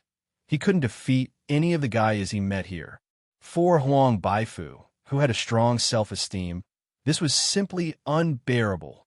After this battle, he decided to leave as well. He already had the idea of leaving. If not for the fact that he had to support 100 Tribulations Taoist, he might not have followed them all the way. Let this battle be the end of it. After returning, he would go to the White Tiger Tribe's forbidden land of inheritance again. Huang Baifu didn't want to come out again until he had a breakthrough and obtained the super strength that could suppress the whole world. Once he had made up his mind, Huang Baifu immediately rushed out. However, as soon as he punched out with the tyrant's fist, a terrible pain came from his stomach. He felt like his intestines were being pulled and knotted by someone's hands, and it was so painful that Huang Baifu's punch lost its momentum. The combat-type Gaias didn't intend to go easy. They found the flaw that Huang Baifu exposed, and two Gaias rushed out. After a loud sound, Huang Baifu's entire body was smashed into the wall of the tunnel. The pain in his stomach made Huang Baifu's face contort. At the same time, he was hit by the two combat-type Gaias, which greatly hurt his self-esteem. Roar! Under the double blow of the pain in his stomach and the hurt in his self-esteem, Huang Baifu was furious. He was really furious. How can I, Huang Baifu, submit to this little bit of pain? With a loud roar, Huang Baifu released a shocking aura, as if the ancient white tiger had personally arrived. He raised his only arm and punched out the most perfect tyrant fist so far. It was like the arrival of an overlord. At this moment, Huang Baifu had surpassed his own limits. Die, earth-shattering sky, shocking fist. With Huang Baifu's furious roar, his body shot out like a rocket. Even Gong Sanhua and Gong Fanqing were shocked by Huang Baifu's punch. Under the influence of the domineering aura, Huang Baifu seemed to have forgotten the hurt in his self-esteem and the few defeats he had suffered along the way. He continued to press forward. He even forgot about the matter of his stomach churning. This tyrannical and peerless punch instantly destroyed all the Gaias in front of him. However, a strange sound rang out. It actually rang out at the same time. Puff! A pile of yellow and white matter gushed out of Huang Baifu's pants at the same time like a flood. A very pungent smell slowly drifted through the air. Without a doubt, this punch was filled with a strong smell. Chapter 1090. It was as if time had stopped. Everything had stopped. Huang Baifu's voice trembled slightly. No, it's not like that. 100 Tribulations Taoist, who was old and experienced, hurriedly comforted him. Young Master Huang is so righteous. 100 Tribulations would never forget young Master Huang's achievement today. You made a great contribution to Kelowna's Tao world. Don't worry, young Master Huang. I won't tell anyone about what happened today. It's not like that. Huang Baifu's arms hung down. Facing the different gazes of the crowd, he stepped back subconsciously. It's not like that. This punch is truly earth-shattering. Just like its name, it is earth-shattering. Gong Sunhua really admits defeat. This brother, I respect you as a real man. Not far away, Gong Sunhua cupped his hands, ashamed of his inferiority. Once again, Huang Baifu felt that he must have lost something. It's not like that. Huang Baifu grabbed his hair and let out a furious howl that sounded like his lungs were being torn apart. At this moment, his aroused, demonic energy started to roil madly. In his painful and sorrowful roar, his demonic power had reached an unimaginable level. The Tiger King pattern root style on his body burst out a dazzling golden light. At this moment, with Huang Baifu as the center, a strong force suddenly exploded. Jiangzhua, who was the weakest, was pushed by this force and fell into the passageway that Gaia had opened up. Oh no, this guy is overstimulated and has chi deviation. The divine beast, White Tiger's power, is going out of control. Gong Fanqing saw a clue at this moment and couldn't help but sound a little anxious. However, just as her voice sounded, Huang Baifu's body shot out instantly. Gong Fanqing's voice seemed to have turned on the switch of the demonized Huang Baifu, and he directly found her. Don't come over! Gong Fanqing screamed at this time. She was not afraid of being found by a peerless powerhouse, but she was absolutely unwilling to be found by a peerless powerhouse with a certain smell. In a split second, 100 Tribulations Taoist chose to rush into the passageway, where Jiangzhua fell, to save him. Gong Fanqing didn't want to touch Huang Baifu at all, so she frantically distanced herself from him. Huang Baifu's punch, and then bombarded the huge door that had been cracked by Tai Setsu. At this moment, the huge metal door seemed to let out a sorrowful cry. The two doors finally couldn't withstand Huang Baifu's demonized punch and were instantly broken. Feeling that this place was very dangerous, Tai Inzi, who had been lying on the ground and pretending to be a dead dog for a long time, seized the opportunity and rushed into the room behind the metal door. His desire for survival was extremely strong. On the other side, Gong Fanqing directly rushed to Gong Sunhua. You wicked woman, don't attract me. Gong Sunhua was also furious. I don't want to fight with such a peerless expert. I don't care. You've pursued me for hundreds of years. What? You don't even block my sh*t. How dare you say that you really love me? I don't love you anymore. Facing the crazy Huang Baifu, the two demons couldn't avoid him. They couldn't help jumping up and down, and in the blink of an eye, no one knew where they were fighting. At this moment, Tianzi stuck his head out of the broken door. Looking at the destroyed passageway, he blinked his eyes and then quickly retracted his head. Alas, Tianzi sighed, casually looking around this place. He didn't know what was inside, because in his opinion, this place couldn't be more ordinary. Although it looked very luxurious, it seemed to be just a bedroom, and it looked like a woman's bedroom. There were only some furniture, a wardrobe, and a very big bed. The floor was covered with a soft carpet, and the touch was not bad. However, it was just a bedroom. How could it be so difficult to break the door? This really made Tai Inzi puzzled. Anyway, this place was full of strange things. Tai Inzi shook his head, and when he was about to leave, he accidentally saw a huge painting hanging somewhere in the room. Tai Inzi stopped in an instant. He raised his head and looked at the painting, opening his mouth in a daze. In the painting, there was a girl sitting on a chair, showing a very sweet smile and wearing a unique headdress on her forehead. On the headdress, there was the same coat of arms as on the metal door. The girl in the painting was Gaia. No, should it be the girl who looked like Gaia? Or was it that all the Gaias looked like this little girl? But this wasn't what surprised Tainzi the most. What surprised him the most was that there was a young man standing next to the girl's chair. The young man's clothes were almost similar to the girl's, and he also wore the same headdress on his head, with the same peculiar coat of arms, and the two looked very intimate.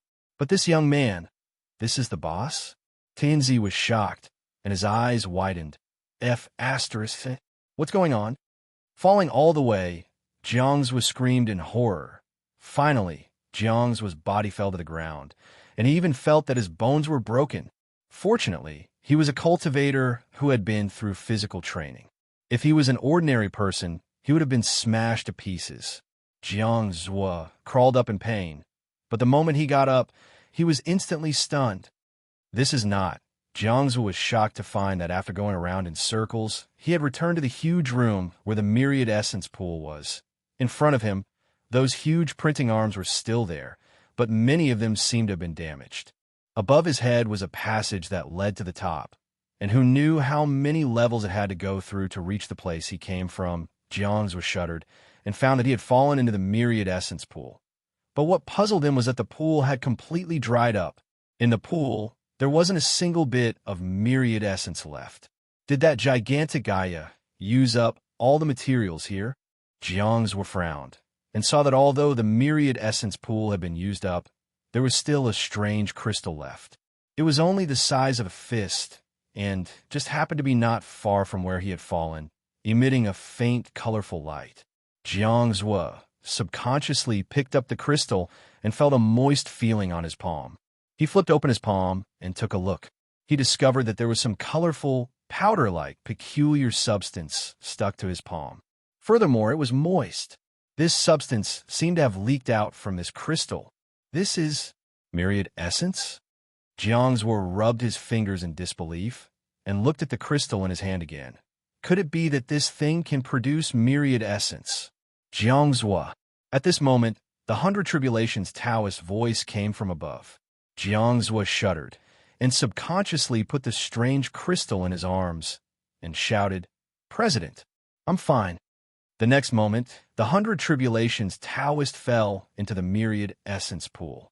He looked around, frowning, but didn't say anything and directly grabbed Jiang's collar. "Let's go." The 100 Tribulations Taoist carried Jiang Zhuo and rushed all the way back to the original place. Fortunately, the exit opened by the Taisetsu was still there. The 100 Tribulations Taoist was delighted and directly pushed Jiang Zhuo towards the exit and ordered, "After you go out, remember not to mention anything about young Master Zhang Huang. In the future, if there is any news in the Taoist and monster realm, I will ask you." Yes, yes. He wouldn't dare to say anything about Huang Baifu's exploding feces, or he would be hunted down by the whole white tiger race. Seeing Jiang's body disappear into the passage, the 100 Tribulations Taoist let out a sigh of relief. But Huang Baifu, Gong Sunhua, and Gong Fanqing were all gone, and Taisetsu and the huge Gaia were fighting somewhere else. The 100 Tribulations Taoist could only estimate the location by the sound. He frowned. For him, the most important thing was to evacuate all the Taoist monsters here. But Taisetsu wasn't here, so the 100 Tribulations Taoist couldn't continue to look for others. He pondered, and at this moment, he heard some strange sounds. It was like metal colliding with metal, or some kind of footsteps. The 100 Tribulations Taoist raised his head and looked at the broken metal door. A strange dog made of metal slowly walked out. This strange metal dog seemed to be the one in Jiang's arms. At this moment, there was a roll in the mouth of the strange dog, which seemed to be some kind of paper. The moment the strange dog saw the 100 Tribulations Taoist, it opened its mouth in surprise, and the roll fell out of its mouth. It was so scared that it hurriedly picked it up again. The 100 Tribulations Taoist frowned. He felt that this metal dog was very suspicious, so he walked towards it. Looking at the 100 Tribulations Taoist, the metal dog, TNZ panicked, but his expression was very calm, and he even wagged his tail at the 100 Tribulations Taoist. The 100 Tribulations Taoist frowned deeper. He felt that this metal dog was not simple. So he reached out his hand, and the metal dog was instantly caught in his hand. At this moment, the 100 Tribulations Taoist tried to grab the roll of paper in the metal dog's mouth. Master, 100 Tribulations. A figure appeared beside the 100 Tribulations Taoist like a ghost, startling him, and he subconsciously stopped what he was doing. Mr. Taisetsu. At this moment, Taisetsu was holding a sword, looking very energetic, but many parts of his clothes seemed to be damaged. Where's Jiangzhua? Taisetsu hurriedly turned back and asked. I sent him away. The 100 Tribulations Taoist said quickly. That's good. At this dog? Forget it. Wait for me for a while. Daz nodded. As he spoke, he once again rushed into the long passageway with his sword in hand. The 100 Tribulations Taoist was shocked, because even with Taisetsu's terrifying strength, he seemed to have suffered a lot when facing the giant Gaia. Only a loud boom was heard, and the surroundings were shaking violently. Although the 100 Tribulations Taoist could not see the battle between Taisetsu and the Valkyrie, he was already frightened by the momentum. Jiangzhou was only sent by that place to deal with his request, and he did not know how terrifying that place's boss was. The 100 Tribulations Taoist sighed inwardly. Because of the difference in strength, he was not interested in anything except rescuing people. He looked down at the metal dog in his hand and saw that it was staring at the direction where Taisetsu rushed out again, as if it was greatly stimulated, and its eyes were filled with a kind of spiritual, sadness? What a spiritual dog. Although it's made of metal, it's so smart. The 100 Tribulations Taoist sighed. The technology of this place is really terrifying. The thing in your mouth seems to be very important. Why? Then, the 100 Tribulations Taoist reached out his hand to take the paper in Tianzi's mouth. However, Tianzi didn't give up, which made 100 Tribulation Taoist click his tongue in wonder. Little Taoist, make way. Unexpectedly, Gong Fanxing's slightly hurried voice came from behind, and the 100 Tribulations Taoist's hand shook and let go of the paper. In front of him, Gong Fanxing and Gong Sunhua looked as if they had seen a ghost and rushed all the way. Behind them, Huang Baifu's demonic power was so strong that it even covered his body with a layer of white tiger-like coat. But even so, it could not cover the faintly discernible unique smell from Huang Baifu's trousers. Looking at the different colors on Huang Baifu's trousers, and the yellow and white things that were constantly being pulled out from between his legs, the 100 Tribulations Taoist suddenly shuddered. He somewhat understood why the arrogant Gong Fanxing and Gong Sunhua were so frightened. Not to mention them, even the 100 Tribulations Taoist himself did not want to be touched by Huang Baifu at this moment. Also, you two, please cooperate with me to subdue young Master Huang first. The 100 Tribulations Taoist suddenly shouted at this moment. Gong Fanxing was stunned, thinking that this could not go on forever, so she immediately stopped. However, in an instant, Gong Fanxing was flustered and exasperated. Little Taoist, how dare you trick me? Because at this moment, the 100 Tribulations Taoist turned around and ran away. Put me down. Right, there was also Tianzi's powerless wail. In the area where the mainframe of the Lexia was located, the huge sphere and the huge metal pillar that was the power source of the Lexia. In the main control room, Count Dekria stared at the battle between the Valkyrie and Taisetsu, his eyes becoming more and more anxious. His body seemed to be unable to withstand the erosion of the white bone palm. At this moment, apart from the capture of Taisetsu, Count Dekria still neglected many things. He did not have the time to pay attention to more things. Below the huge sphere, on a platform that had been destroyed and turned into ruins, standing in the middle of the metal ruins, The body of the prototype, Gaia's twisted body, suddenly regained a trace of color in her dazed eyes. At this moment, something fell from the long, purple hair behind her head. It was a black ring. After the ring fell to the ground, it directly shattered into pieces. The fingers of the prototype, Gaia, twitched slightly. The color in her eyes gradually recovered a trace of color. At the same time, the metal ruins that had buried her were instantly dispelled, and the prototype, Gaia, slowly floated up. Her eyes were clear but also turbid. Chapter 1091. Jessica was pacing back and forth anxiously. It had been some time since they climbed to the top of the mountain. Luochio hadn't come out of the palace yet. Qinqiu sat on the ground with her legs crossed, closing her eyes. The Green Lotus Sword Song was currently placed on her legs, and it would occasionally let out a faint sword hum. Miss Maid was facing the Penglai Palace, waiting quietly. Jessica thought this maid of the club was too patient. She didn't move at all from the beginning, like a sea watcher on the cliff. You don't seem to be worried? Jessica came to Yu Ye's side, lowering her voice and asking. Don't worry. Miss Maid smiled. No individual in any sense can hurt the master. Jessica opened her mouth. She felt this explanation was too absolute. She shook her head, and when she was about to say something, she suddenly felt a slight vibration from the ground. In fact, not long before this tremor, there was another terrifying phenomenon. A huge golden light suddenly shot out from the mountain below and rushed into the sky, as if it had split the mountain in half. Something seemed to be happening inside the mountain. That was why Jessica became anxious. As if to prove her uneasiness, the vibration from the ground became more and more intense. At this moment, even Yu Yi didn't remain indifferent. She lowered her head to take a look and then stepped back gracefully. At this moment, the ground in front of her suddenly broke open, and a huge black shadow rushed out from the mountain. Qinqiu was also awakened by the shock. She fixed her eyes and saw a huge Gaia fighting with Taisetsu. On Daz's body, there were small-scale damages on his clothes in many places.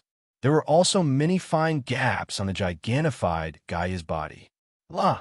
At this moment, the Valkyrie Gaia opened its mouth, and a huge red light was spat out from its mouth. Taisetsu frowned, diving down with the Zhanlu sword. His speed was even faster than the red light.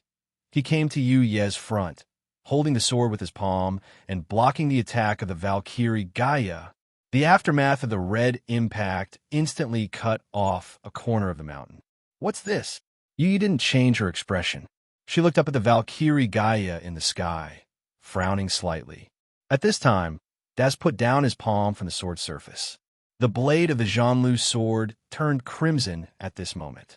Daz looked at his palm as if it was scalded. I'm not sure, but it's hard to deal with. Taisetsu shook his palm and said quickly, It's too narrow down there, and I don't dare to use my big move. Otherwise, if the inside collapses and crushes Baijia's people, I don't know how to explain it to boss.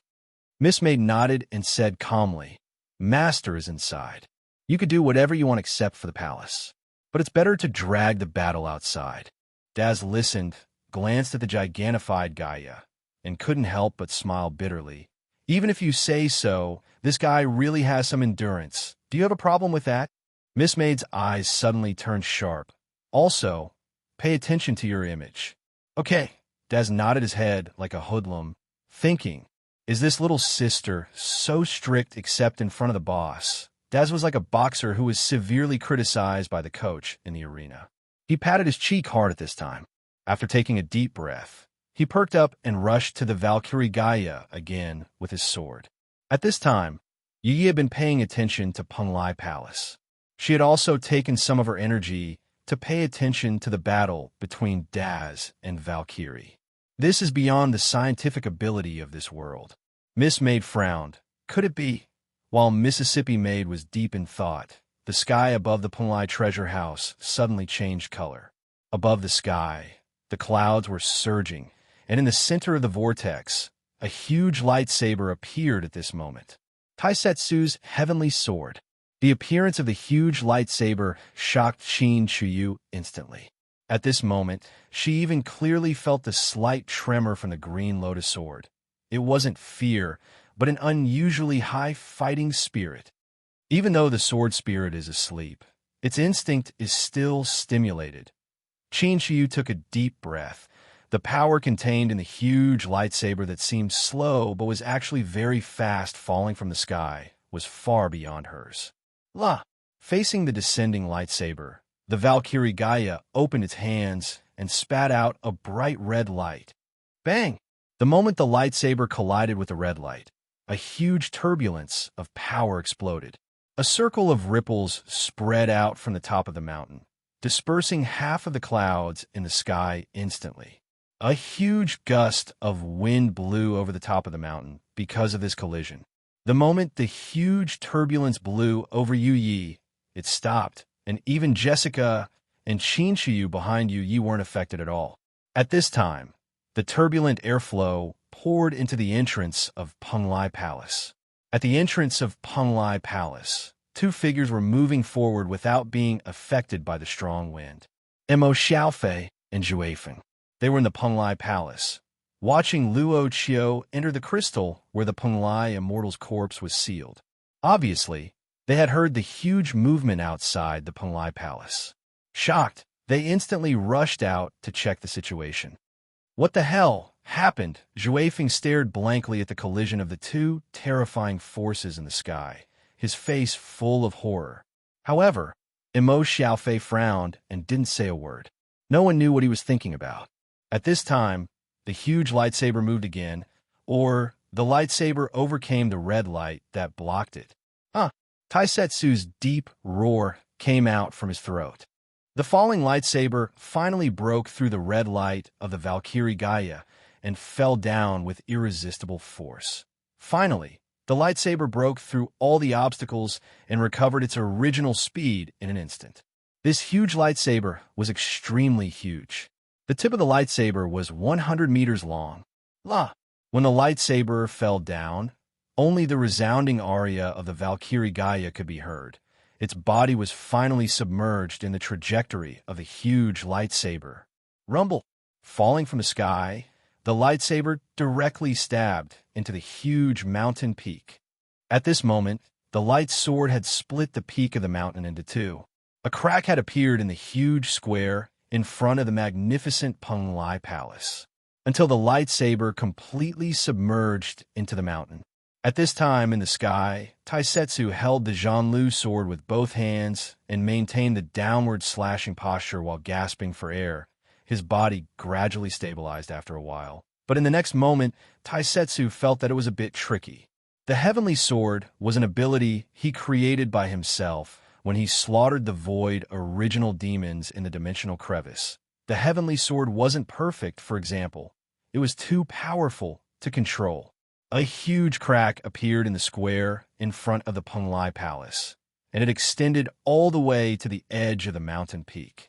At this moment, not only the square in front of the Penglai Palace was split into two by the lightsaber, but the entire mountain peak was also split open. Below, countless rocks began to peel off because of this impact. The first half of the mountain peak suddenly sank, and then continued to sink diagonally along the crack that had been split open. Miss Servant Girl of the club suddenly rubbed her eyebrows. She was in the sunken area. Therefore, Miss Servant Girl could only wave her hand. Instantly, a light ball wrapped Qin Shiyu and Jessica, and they slowly floated up. Rumble, rumble, rumble.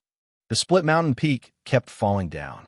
The huge mountain peak started to split again at the moment it fell, and the momentum even shook the entire Penglai treasure house. Miss Servant Girl looked at all this coldly. She didn't say a word until the peeled-off part of the mountain peak fell to the ground.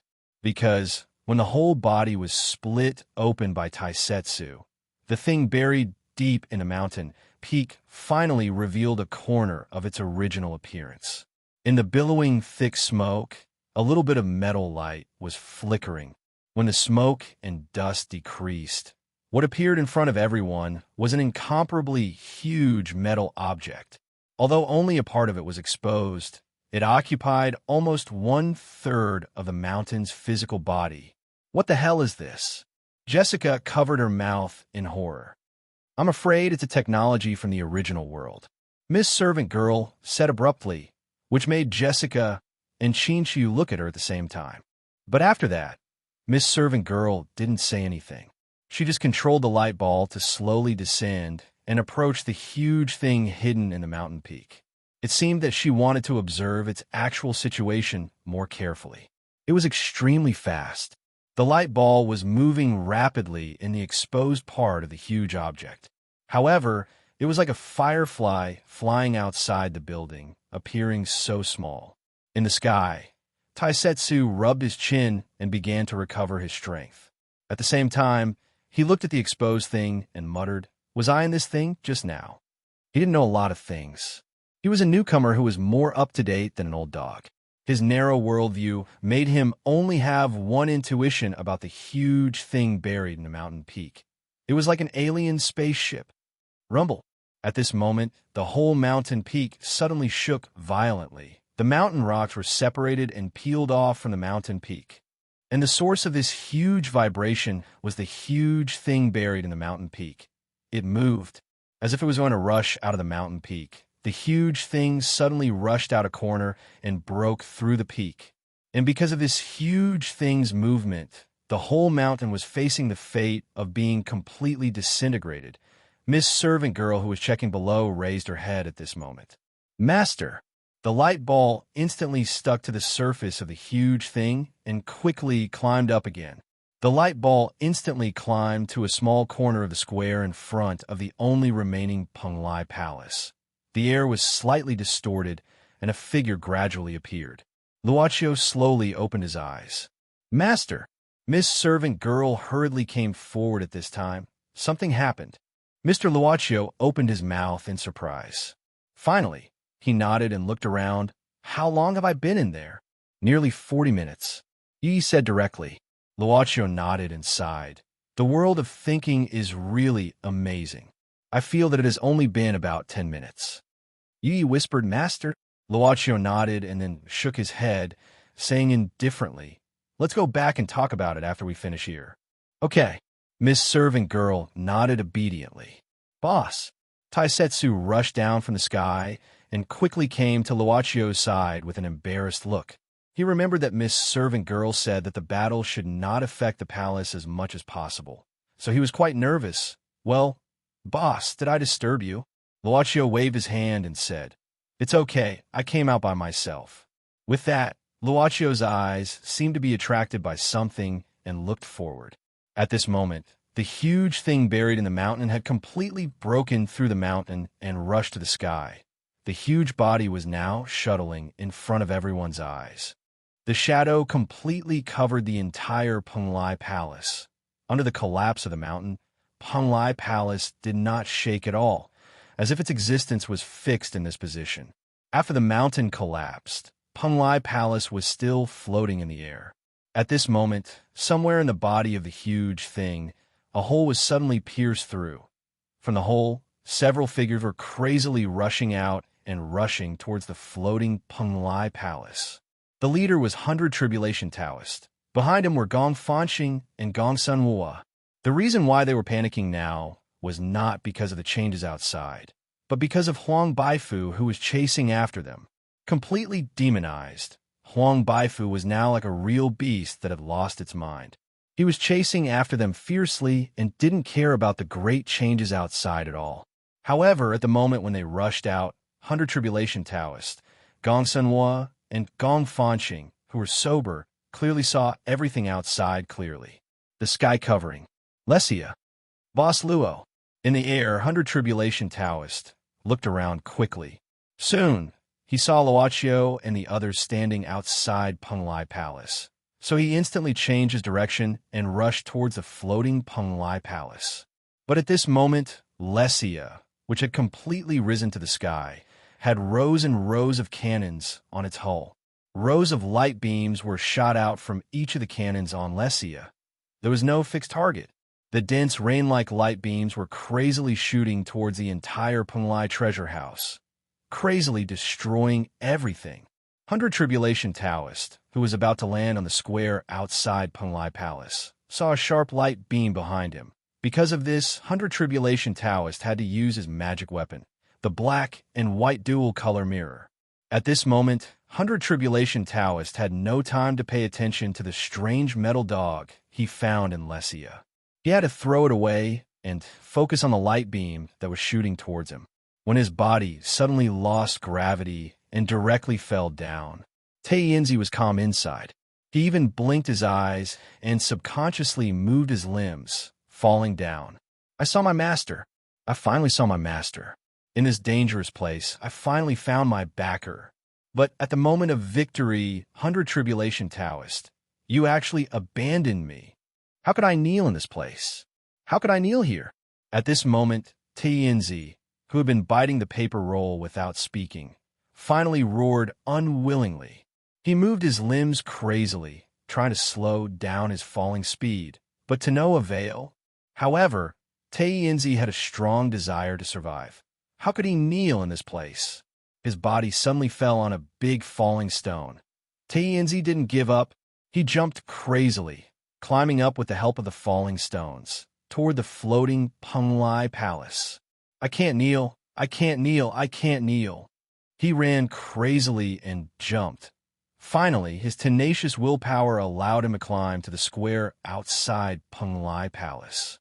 Finally, he saw Luochio standing between Miss Maid and Taisetsu. It's not easy. Master, I finally see you. Master, I'm Taiyinzi. In the corner of the square, a small figure was desperately rushing toward Luochio under the attack of those light beams. Finally, Taiyinzi jumped hard, stretching his body under the clear sky, and rushed toward Luochio. At the same time, Taisetsu saw a teddy poodle with its eyes wide open, biting something as if it had eaten a few 100 grams of aphrodisiac. At this moment, Taisetsu subconsciously waved his hand. Master, I'm... Bang! A huge force hit Taiyinzi's body. Under his astonishment, Taiyinzi only felt that his body flew out of the square outside Penglai Palace, falling straight to the ground. No, that dog, where have I seen it before? Taisetsu frowned, looking at his boss. Boss, did this dog call you just now? Well, Luochio frowned. It seems to be Taiyinzi. At the same time, Luochio looked at the ground. On the ground, a loose roll of paper rolled to Luochio's feet because of the airflow. Yin yin yin yin. Chapter 1092. In the main control room of the Lesia, Count Decria was nervously watching the battle between the Valkyrie and Taisetsu. When he saw the Valkyrie and Taisetsu, the Black Soul envoy, fighting outside the Lesia, he couldn't help but frown. Because, after breaking through the Lesia, the battlefield between the Valkyrie and Taisetsu had shifted to the top of the mountain, where the Penglai Palace was located. Through the connection between the Valkyrie and the mainframe, Count Decria instantly saw the situation on the top of the mountain. Soon, a few different faces appeared on the screen, the faces of women. Yu Yi, Qin Shiyu, and Jessica. While locking on, the mainframe was also analyzing the data transmitted by the Valkyrie. Instantly, 3 sub-interfaces appeared beside the Count, which were the result of the data analysis by the mainframe of the Lesia. The most detailed one was Jessica. But the Count didn't look at it too much because the data given by the mainframe was too low to be a threat. The second one was Qin Shiyu, whose data was much higher, especially the Green Lotus Sword song in Qin Shiyu's hand. However, Count Decria only frowned slightly. Until he looked at Yu Yi, a trace of shock appeared on his face. He saw that the data given by the mainframe about Yu Ye's data was like a bunch of garbled codes. Finally, at the end of the page, a line of strange words slowly floated out. Normal systems can't calculate. How can it be? Count Decria's eyes suddenly became stern. He couldn't believe it. The possession rate of the origin of foreign bodies is 0. But normal systems can't calculate? What's going on? Even Taisetsu, who was fighting with the Valkyrie, the mainframe didn't give a conclusion of normal systems can't calculate. In an instant, Count Decria's face slightly changed. He recognized the origin of the blonde woman in the black and white dress from the data in Taiyinzi's memory. The official agent of the origin is here. Count Decria pressed his hands on the pillar in front of him. Not only that, two more pillars popped out from the left and right of the pillar. The Count's hands moved back and forth on the three pillars at lightning speed. In front of his eyes, one screen after another floated, densely packed together, almost occupying the entire space of the main control room. It was searching for traces of the origin agent in Tianzi's memories, but Count Decria was unable to find any trace of the agent. Even though it had gone through Tianzi's memories, it could not picture the full picture of this legitimate agent in its mind. Everything about Tianzi's legitimate agent, including his voice, appearance, and speech, was almost covered with a layer of fog. This was the Origin's protection for its official representative. Even through the Black Soul envoy, it could not be seen. Damn it! If the official representative is here. Count Decria punched the pillar. Then I know I have to get everything from teacher as soon as possible. Then I can. Count Decria took a deep breath and slowly pressed his hand on the pillar in the center. At this moment, the entire Lesia began to tremble slightly. In the air, there was suddenly a slight explosion sound. Count Decria was slightly startled at this moment, only to see some small electric current floating in the air. At the same time, a numbing sensation spread from his palm that was pressing down on the cylinder. Count Decria instinctively retracted his arm. A bolt of lightning visible to the naked eye coiled around the cylinder. Count Decria was startled. He immediately recalled something, and his face was filled with fear. At this moment, Count Decria abruptly turned around and looked at the edge of the main control room with a nervous expression. The outer shell of the sphere in the main control room was melting bit by bit. At the opening, a face that couldn't be more familiar with Count Decria appeared clearly in front of it. Knowing that the opening was opened, a petite figure was slowly pushed into the control room by an invisible force. Her gaze was empty and devoid of spirit, as if it was covered by a layer of fog. The hair that fell in front of her forehead almost covered half of her face. Trial type. No, you woke up. At this moment, Count Decria seemed to have seen the thing he feared the most in his life. He instantly retreated a few steps, his voice even slightly trembled. Brother. Facing Count Decria's voice, she seemed to be touched by something and slowly raised her head. She suddenly stopped moving again.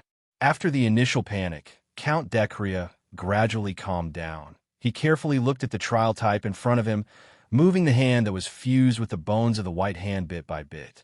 At this moment, a black substance slowly gathered on the white hand, like some fragments. Sure enough, the twin snake ring was destroyed. Count Decria furrowed his brows. The second level of release is indeed a little too forceful. Count Decria took a deep breath. The finger bones on his skeletal hand moved slightly, and the black fragments hovering above his palm began to assemble bit by bit. Not a single crack could be seen at all. It was as if the main control room had been restored after being destroyed, and the driving force of the metal cylinder had returned to its original position, the power from the origin. But at this moment, due to the low rate of foreign source, Count Decria had to endure extreme pain to complete the restoration of the twin snake ring. He glanced at the screen, at the intense battle between the Valkyrie and the Taisetsu. When the huge sword of light condensed in the sky, the Count's eyebrows fiercely twitched. However, to him, the most important thing was to restore the twin snake ring to the trial-type Gaia. Gaia remained motionless, her gaze empty and lifeless, as if she was a soulless shell. Count Decria cautiously approached her. He held the restored black ring in both hands, and gently, he put it on the trial-type Gaia's head. Time passed extremely slowly. So slow that Count Decria felt as if he had returned to his unconscious state.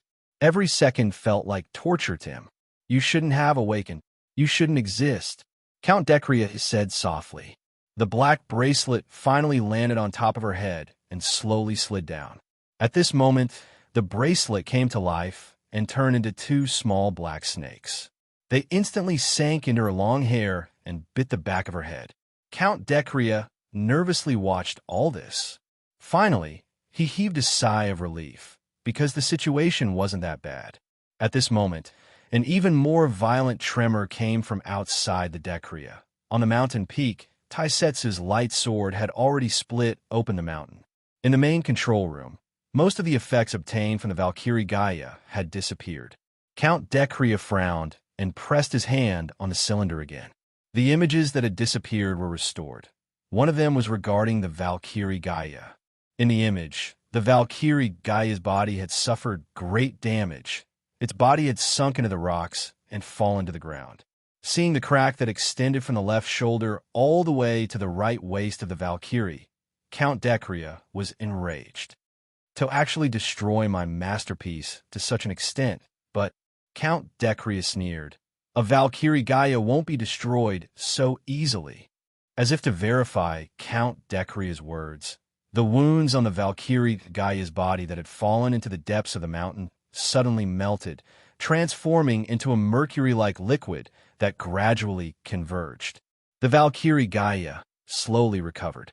However, it seemed that the Valkyrie Gaia still needed some time to recover. However, Count Decria was unable to withstand the backlash. Before that, to make matters worse, he had to activate some of his origin power to repair the black twin snake ring, which reduced his time. Thus, he clenched his teeth and said with a ruthless expression, "It's time for the royal ship Lesia to reappear." Count Decria placed his palm on the control column again. Instantly, the two huge cylinders that acted as the power source started to rotate crazily. It was constantly paying attention to the outside world.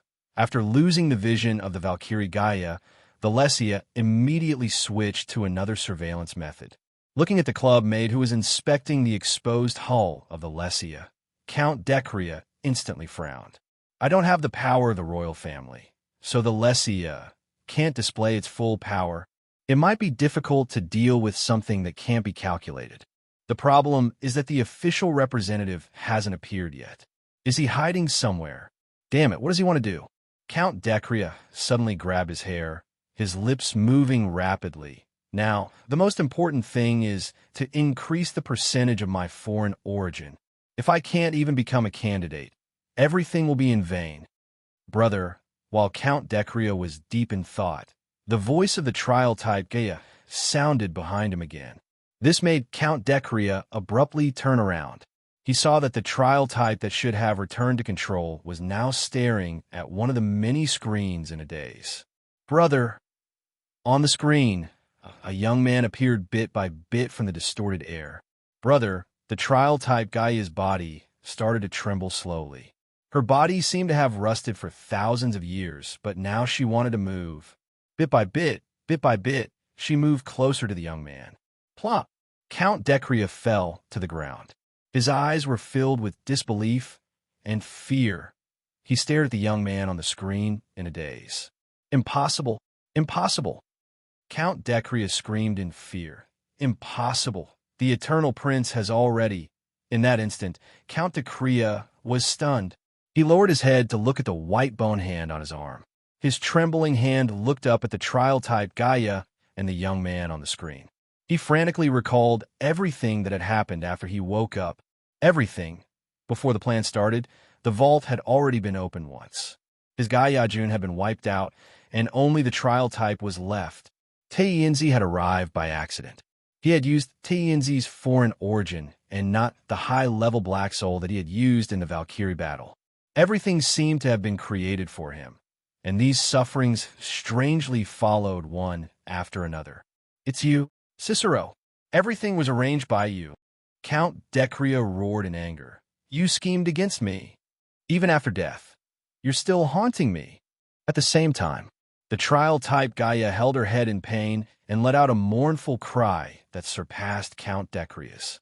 On her body, terrifying lightning seemed to have gone out of control as it roamed around her body. The black ring hidden behind her head began to crack.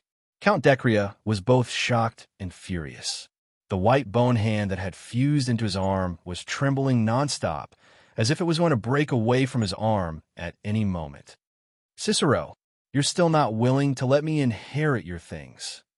Count Decria roared in anger.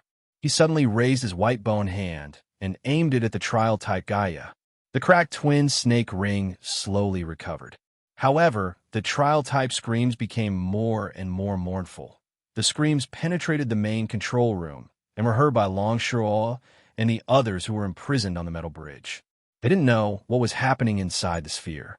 They only felt that a terrifying power, like the rolling sea in a storm, was being compressed inside the sphere. At this moment, Count Decria got up with difficulty and looked at the young man on the screen with a hideous smile. So what if it's the Orthodox one? So what if it's really him? I'm facing your sister. Ha ha ha. Cicero, don't underestimate me. Gaia, wake up the Lesia for me. Release your royal power. Release, bang. A beam of light hit the square outside Punglai Palace, not far from Luaccio.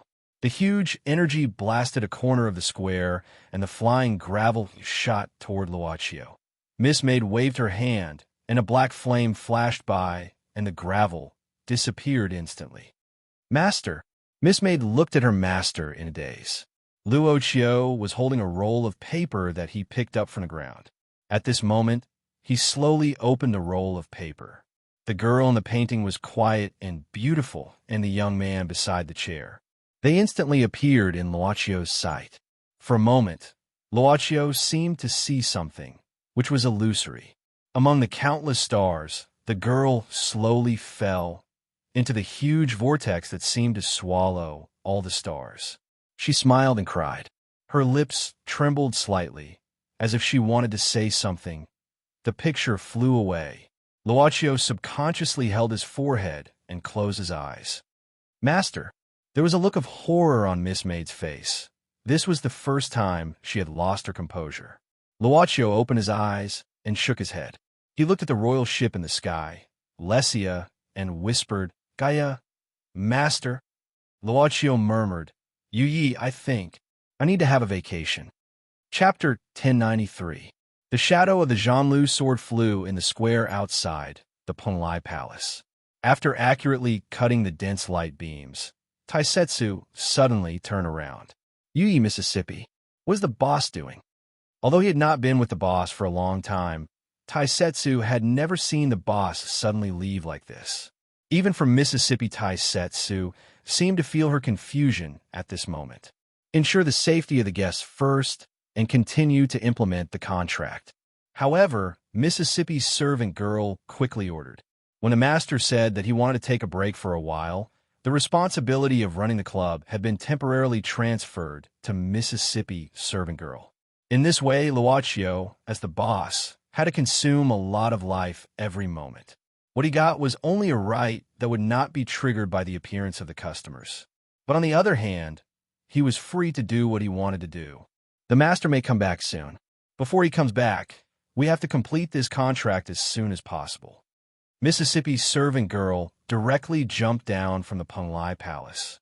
100 Tribulations Taoist had been knocked down shortly after blocking the light beam of the Lesia. He was injured but not fatal. The contract only allowed him to withdraw, but it did not guarantee that he would not be injured. Seeing that Mississippi's servant girl had already taken action, Taisetsu, who had used 2 heavenly swords in the Punglai treasure house, had to force himself to stay alert. Although at this moment, he was so tired that he wanted to fall asleep. The first person that Taisetsu went to was Wang Hu. Even under the intensive attack of the huge object, Wang Hu still crazily chased after Gong Sunhua and Gong Fanqing. Taisetsu took a look and saw Wang Hu's appearance clearly. He could not help but sigh. I reminded you to leave first. Alas, shaking his head, Taisetsu rushed out. At this time, Gong Fanqing, who could not avoid Huang Baifu and had to resist the crazy attack from the Lesia, was finally hit by the light beam. A huge force suddenly exploded in front of Gong Fanqing. She didn't have time to block it and could only minimize the damage she received. However, because of this, she also lost her balance and was blasted from the sky. Gong Fanqing frowned, but she quickly regained her sense of balance. Landing safely was not a problem. But at this moment, she felt that she had crashed into something soft, and there was a force supporting her. Are you okay? Gong Fanqing was stunned. She saw that the mysterious young man who came with the 100 Tribulations Taoist was holding her with one hand and swinging his sword with the other to block the light cannons. The light shone on his chiseled face, reflecting waves of light. Gong Fanxing didn't know why, but she suddenly felt like her heart was beating wildly and only felt a sense of shyness welling up in her heart. That's good. The young man, Taisetsu, nodded. Then, he directly let go of Gong Fanxing and rushed straight to Wang Hu, braving the numerous light cannons. This guy is not bad. Gong Fanxing looked at Taisetsu's back and muttered in a low voice. The light cannons almost covered half of the Penglai treasure vault. Outside, the sound was like thunder, and even the ground seemed to be shaking. However, inside the Lesia, it was very quiet at this moment. It was so quiet that one could hear the light sound of footsteps. Long Shuo heard the sound of footsteps. She lowered her head and slowly raised it. She only felt that the footsteps were approaching. In front of her, Su Zijuan had obviously seen who was approaching earlier. Long Shuo's scattered hair covered Long Shuo's sight, but she could see Su Zijuan's deflated expression at this time. She looked back hard, but at this moment, the metal cross that trapped her suddenly melted, and she proudly broke free. It's you. Long Shuo fell slightly after landing. The person who appeared on the metal bridge was the club's boss. Long Shuo always felt that during this period, she had encountered Luochio a little too many times. We meet again, Miss Long. Luochio nodded and simply greeted. Long Shuo couldn't help but be stunned. The person in front of her was the boss of that place, she knew. But this meeting was a little different. He was no longer gentle and elegant, giving people a refreshing appearance. At this time, Long Shuo suddenly had a feeling that the boss in front of her was very similar to the one she had met for the first time. But before Long Shuo could think carefully, Su Zijuan, Chi Kamaya, and the others also broke free one by one. After landing, Su Zijuan grabbed her wrist and twisted it, frowning and walking over. This Xinyuan royal princess's face was frighteningly gloomy at this time. Under the astonished gaze of Long Shuo, Su Zijuan came in front of Luochio, raising her head and saying, "Do you want to do business with me? I want to buy your head. You can name as many as you want." The rich and overbearing Xinyuan royal princess once again showed Luochio what it meant to do whatever one wanted, but Luochio shook his head this time. "I am very sorry, Miss Zijuan, but I am temporarily unable to do any business with you." "What?" Su Zijuan was stunned and asked in astonishment. "Then what are you doing here?" "I think." Luochio looked at the huge sphere in front of him and said with uncertainty, "I might be here to deal with some personal matters." Because of Luochio's gaze, everyone couldn't help but look at the huge sphere in front of them. Ever since Count Decrea entered, he never came out, but there were several miserable screams that came out from inside. "What do you mean?" Long Shuo frowned. Luochio only shook his head and didn't say anything. He took a step forward. With this step, he appeared directly in front of that huge sphere. "There's an invader from another world inside here. He wants to harm the entire world." Long Shuo's expression changed drastically. She recalled the invader's words. With the help of the Book of Araya, he could rewrite the entire world's history and become the god of the entire world. Long Shuo knew the rules of the club. Even though she didn't know exactly how deep the club's foundations were, she suddenly understood why Count Decrea wanted to use the Book of Araya to rewrite history. Sacrifice. Long Shuo didn't know what the invader's goal was, but if he wanted to use the entire world's life as a sacrifice, if the world is really going to perish, what can you do? Luochio turned around and glanced at Long Shuo. "At least I won't sit and wait for death." Long Shuo said angrily, "Just because my fate is death, I will accept it? Bullshit." "I think so." Luochio smiled faintly and said softly, "Actually, I like Miss Long's frankness. I hope you can keep it. It's too dangerous here. Let me send you away." Before anyone had time to react, they felt the scene in front of them change abruptly. After that, they appeared outside the Lesia and landed on the square outside the Penglai Palace. Not only Long Shuo, but also Su Zijuan, Chi Kamaya. Even Xiao Shima, who had just woken up, felt confused. It was as if some efforts would be easily negated. Yes, no matter how hard you tried, it might be useless in the end. "Bastard!" Long Shuo roared at the sky. Miraculously, Even though it was crazily rotating and producing a huge amount of power, the rotating huge metal pillar did not make much noise. Luaccio walked forward, and the spherical main control room suddenly split open to reveal an entrance. Clearly, this was the main control room's hatch. Within the control room, there was no normal lighting. Only the light from the large number of screens floating in the air made everything visible. Luaccio saw a young lady here, Gaia. Intuition told Luaccio that this Gaia before him was different from all the other combat types. Other than Gaia, there was no other existence within the main control room. Luaccio frowned. Intuition told him that before he arrived, someone had already left. It was likely Cicero's student. Not encountering Count Decria here, Luaccio was not too disappointed. He simply walked toward the young lady who had her eyes closed. The young lady looked at Luaccio with an empty gaze, without focus, without emotion. "What are you looking at?" Standing in front of the young lady, Luaccio suddenly became absent-minded. He closed his eyes, and some blurry things began to appear in front of his eyes. But it was just a flash, too fast for him to catch. For Luaccio, this was an extremely inconceivable thing. As the club's boss, a strange emotion, like an erupting volcano, instantly broke through the limits of Luaccio's emotions. Anger, an unprecedented anger, as if it did not belong to him, but it originated from the depths of his soul. Luaccio was like a bystander. When this anger erupted, he carefully analyzed it. But what made him shocked was that this anger came too naturally and too intensely.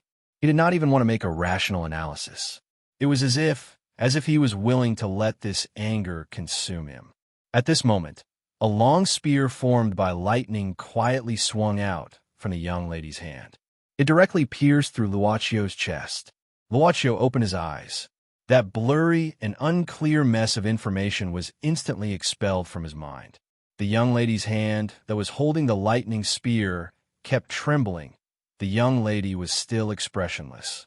Her gaze was still empty, without any light, but tears flowed down her cheeks. And on her forehead, a golden emblem slowly appeared. Lightning, in an instant, exploded from Luaccio's chest.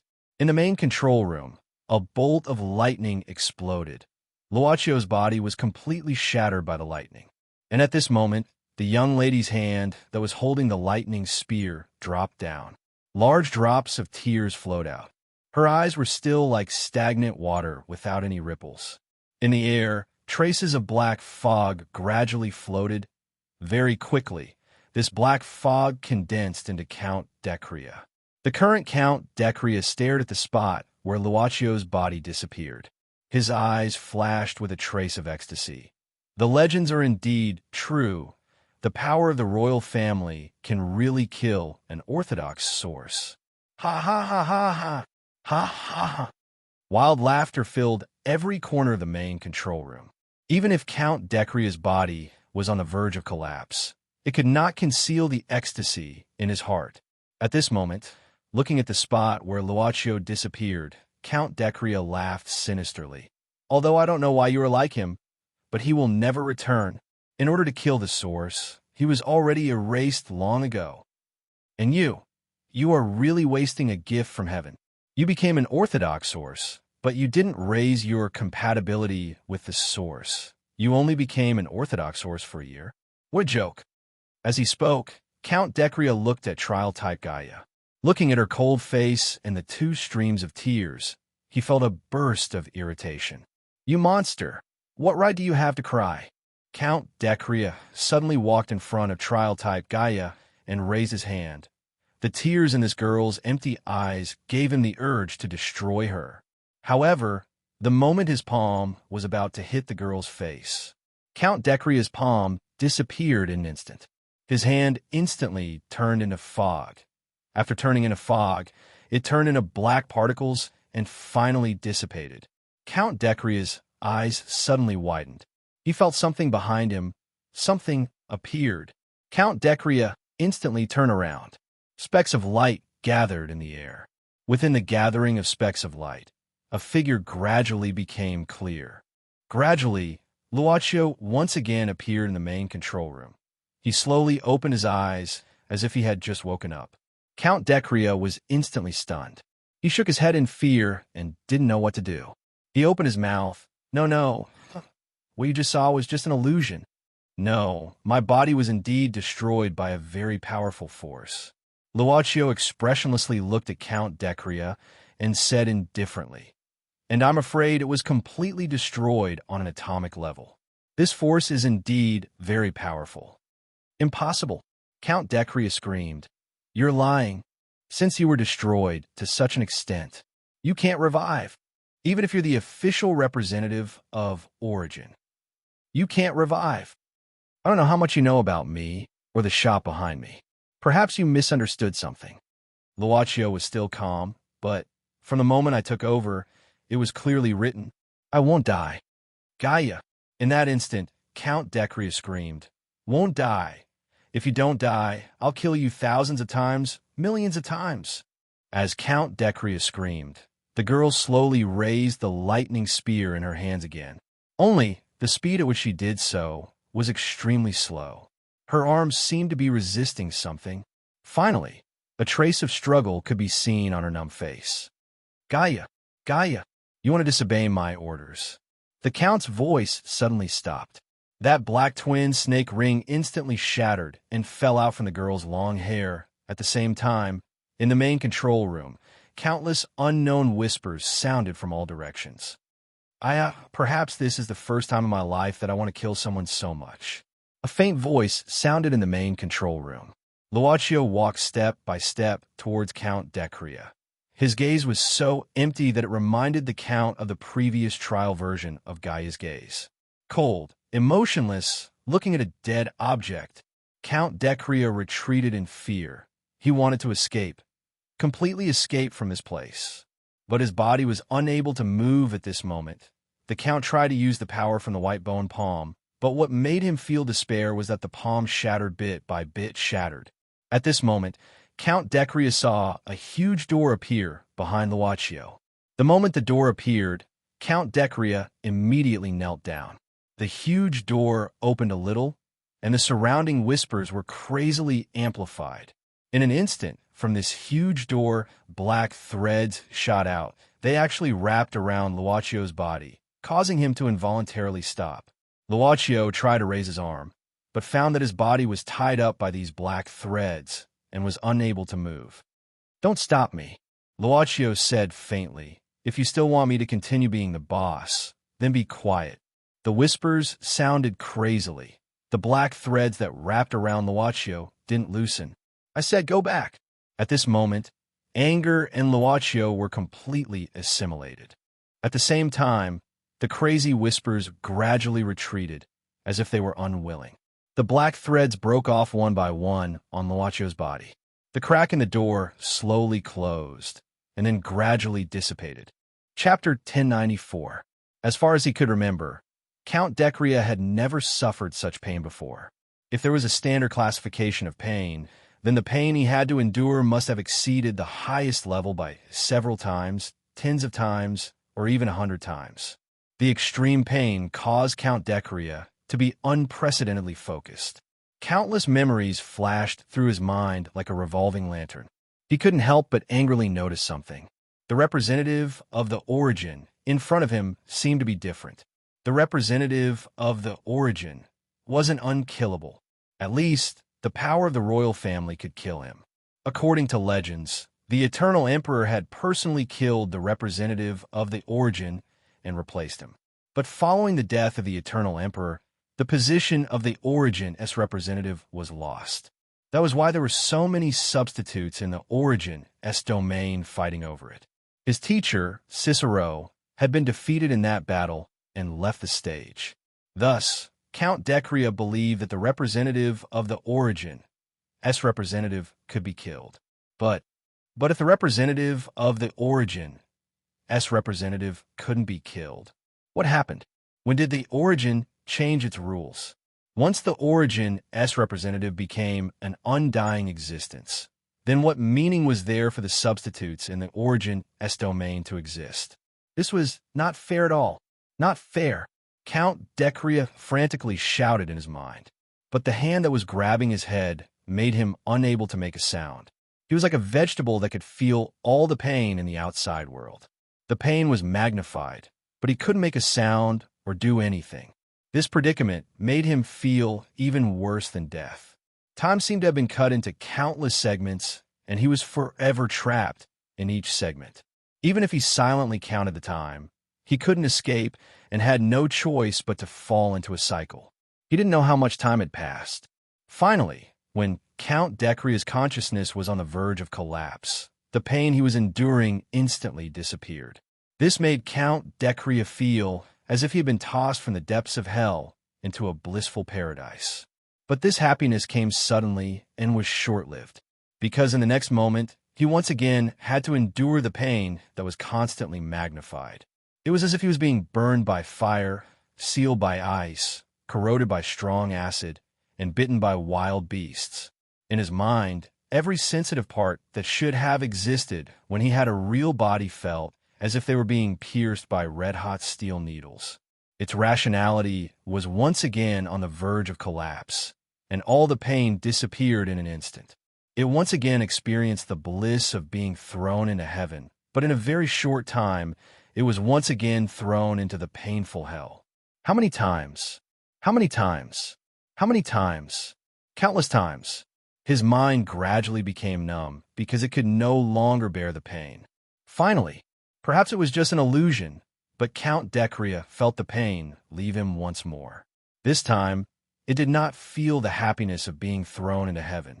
He simply stopped because he felt the pain. When Luaccio released his hand from his forehead, Count Decrea fell to the ground with a plop. Its eyes were unfocused, and its body was twitching nonstop. Its lips were quivering meaninglessly, and it was making simple and painful gasps. 100 years. Luo stared coldly at the convulsing Count Decrea. I'll let you suffer the most extreme pain I can imagine in the spiritual world for 100 years. But Count Decrea's eyes regained some focus, and Luaccio's face gradually became clearer. Count Decrea instinctively closed his eyes. He did not dare to look. But Luaccio once again lifted Count Decrea's body and grabbed his neck. Even so, the anger in my heart can't be extinguished, even if it's only 1%. I really don't like this kind of situation. I should be tormenting you. Give me a quick death. Count Decrea's voice trembled. I beg you. It was like the amalgamation of all terrifying existences. It was so calm, but it made Count Decrea's soul tremble. He couldn't even tell if the person before him was the true representative of the origin, or an enraged demon. Luaccio calmly said, "This isn't good. My emotions are out of control. If I simply kill you, I won't be able to calm my emotions, which is even worse. Everyone has a bad side to them. Obviously, I am no exception, but it seems to have been suppressed for too long. What do you want to do?" Count Decrea's entire body trembled. 100 years is not enough. 1,000 years, 10,000 years? Luaccio looked at Count Decrea with an abnormally calm expression. Or, I'll endure this pain for an endless period of time. How about it? Don't worry, I'll make sure your mind doesn't collapse, and you'll always be rational. I even plan to keep you in a positive state. As long as I want to, I can do it. It's just a thought. Gaia. Everything is because of Gaia. Count Decrea panicked. I don't know why you came back, why you can come back, and even become the true representative of this generation. But I can use my technology to restore her. I can turn her into a true empress. As long as you let me go, I'll completely submit to your side. I'll offer my loyalty, everything I have. I said before, as long as I want to, I can do anything. Actually, I've always known this. But I'm afraid that once I get used to that state, everything will become tasteless to me. Luaccio shook his head. Do you understand? I don't need any loyalty from you. So, all you have left is the value of dispelling my anger. I'm not reconciled. Count Decrea angrily roared. That's right, I thought of a very good idea. Luaccio suddenly put down Count Decrea. Under his astonished gaze, Luaccio said, Cicero seems to have left you with some difficulties. Actually, it's fine to tell you. Your teacher seems to be willing to let you inherit everything he has, but he doesn't want you to get it so easily, so he left you with some difficulties. But he only left you with some difficulties and didn't confirm that you'll definitely inherit it. Count Decria could only feel his body disappearing bit by bit. The source of the foreign body was being extracted bit by bit, separated. In Luo Chio's mind, its consciousness was directly separated from the body constructed by the foreign body source. I'll bestow you with a body, Luo said as he tapped on Count Decria's consciousness. But it's a very weak body. Perhaps you won't even be able to defeat a wild dog. A frail and powerless body slowly appeared. Count Decria's consciousness slowly fused into this body. He suddenly opened his eyes. The unprecedented frailty made him terrified.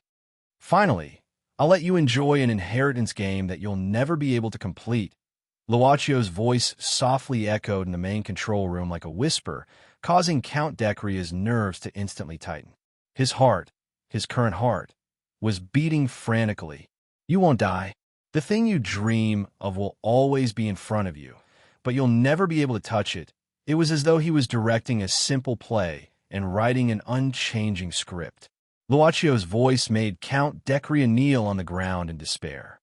You'll always be optimistic and positive. Even if you feel depressed, you'll still be spirited. The script was still continuing. Count Decria fearfully curled up his new body and nervously bit his fingers. That's right. Every failure will become your motivation. Your desire for what you want in your heart will become your motivation again and again. You will strengthen your conviction each time until you feel that you might be omnipotent, until you continue to fail, then you will continue to try, and then fail again. You will try again, but you will still fail. Thus, you'll be trapped in an endless cycle. Stop talking. In a main control room, Count Decria painfully hugged his head and let out a hoarse voice.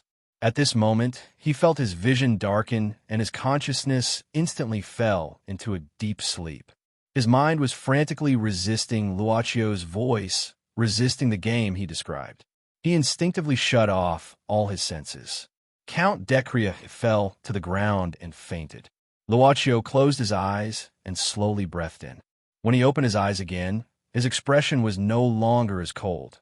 Luochio slowly exhaled and opened his palm. A black mist slowly emerged from the center of his palm. Luochio closed his palms to disperse the black mist. His expression became relaxed again. I feel much better. After that, Luochio walked to the girl who had fallen to the ground. She had obviously fainted and was now leaning against a white pillar. Her scattered hair almost covered half of her face. Looking at the girl who seemed to be sleeping peacefully, Luochio's remaining anger slowly subsided. He combed the girl's messy hair and wiped the tears on her face. You're my memory, but it's obviously not something that belongs to me now. Luochio placed his finger on the girl's face and felt the smoothness of her skin. Then, what are you to me? The girl's eyelashes trembled a few times as if she was about to wake up. At this moment, Luochio carried her up. His body moved faster than his thought. He glanced at the main control room and Count Decria, who had fallen to the ground. He muttered, "It seems that the last suffering Cicero gave you is me." With that, Luochio disappeared from the main control room. At the same time, the Book of Araya that was placed on the other pillar also disappeared. A figure flew up from below. Miss Maid held 100 Tribulations Taoist by the collar and brought him back to the square outside Penglai Palace. Without a doubt, a group of guests who were not originally in the square appeared in Miss Maid's sight. They were Long Shirua and Su Zijuan. Master! When she saw Su Zijuan appear out of nowhere, Jessica was startled at first. Then she heaved a sigh of relief and ran to Su Zijuan. But Lizia's attack didn't stop. A light cannon came to Jessica's back. Su Zijuan's face changed slightly. But at this moment, a black light flashed, and the light cannon that was about to hit Jessica was canceled out. Jessica was shocked. When she came back to her senses, she found that it was Miss Maid who saved her. "Miss Jessica, please don't leave the safe distance," Yu said indifferently. "I'm sorry," Jessica said hurriedly. "It's all right now." Yu shook her head. However, She didn't mean that Jessica had survived the ordeal. Instead, she meant that the huge Lesia in the sky had stopped its frenzied light cannon attack. Everything stopped. Yes, everything stopped without anyone noticing. But now, the whole Punlai treasure house was like the earth after being hit by a meteor shower, with thousands of holes, the lush forest, the gorgeous terrain, and the treasures that people would chase after and go crazy for were all gone now. Xinyuan Palace was still tenaciously floating in its original position. It was like a city in the sky, floating above the ground. Lesia, which was in the sky, hovered still. Only then did he realize that it was huge. It was like a huge diamond-shaped crystal. Under the sunlight, it emitted a metallic luster. At this moment, Taisetsu came back. He broke a thick and long branch from nowhere and stabbed Wang Hu's back. He carried Wang Hu by the belt of his trousers. By the way, Taisetsu's nose was stuffed with a few pieces of crushed leaves. He looked like a worker who just came back from carrying dung. "They're all here." Miss Maid didn't look at Wang Hu at all. She looked at Long Shiruo and the others, then glanced at Hundred Tribulations Taoist and Qin Shiyu. She said indifferently, "You can leave now." Miss Maid opened a twisted passageway in the square. Seeing this, Taisetsu threw out the special carrying pole in his hand without saying anything. He threw Wang Hu into the crack of the passageway. Then he held his nose and spat out the crushed leaves. Long Shiruo frowned. She didn't know what happened on Elysia and didn't want to leave like this. "Please." Miss Maid waved her hand slightly. "Let's go." Long Shiruo gritted her teeth and said. Then she turned around and walked into the passageway. After that, Chi-Chi Kamaya and Ghost Baby had to follow her while holding Xiao Xingma. Su Zijuan looked at the Lesia in the sky thoughtfully and followed them. Jessica had to follow them quickly, but she still greeted Miss Maid before leaving. Chapter 1095. Clouds gathered and dispersed. Under the hovering Lesia, there was a part of the forest that was not too badly damaged after the devastating attack. At this moment, the young girl was leaning against the trunk of a fallen tree and had woken up. A beam of light scattered through the branches of the half-fallen tree. The girl's face was half light and half shadow. "You're awake." When the girl heard the voice, her purple pupils no longer looked so rigid, but they didn't seem to be so lively either, and the previous excitement was gone. Luochio stared at the girl for a while and found that she was just looking at him without moving or blinking. "Can you hear me?" Luochio tried to soften his voice. Although he had always been a person who didn't speak loudly, he was particularly gentle at this moment. The girl showed a hesitant look and nodded. Her expression began to become rich, from confusion to uneasiness. She looked around carefully. Everything around seemed to be strange to her. Luochio looked at the girl again for a while and suddenly asked, "How much do you remember?" The girl shook her head. "Name?" The girl still shook her head. "What about me?" The girl looked at him seriously for a while and finally shook her head. "It seems that this is the price." Luochio shook his head, walked to the girl, and squatted down. "I'm sorry. I'm afraid that my various abilities now are exchanged for some kind of price. So when I saved you, I may have violated the rules a little, but just this alone didn't deprive me of everything. So I think it may be taking away something I want from you as the price for this, or rather, punishment." The girl looked at Luochio, not fully understanding. Luochio said patiently, "Or let me put it this way, you have some kind of ability that can hurt me. If you want to stay by my side, or if I want to keep you by my side, I can only sacrifice this ability as the price. Or, only when you don't have this ability, you will be judged as safe and harmless for me." The girl still shook her head in doubt. Luochio patted the girl's head. The girl didn't seem to understand, but she enjoyed Luochio's comforting. When Luochio let go of his hand, she even grabbed Luochio's hand and placed it on her cheek. The girl closed her eyes, seemingly unwilling to retaliate.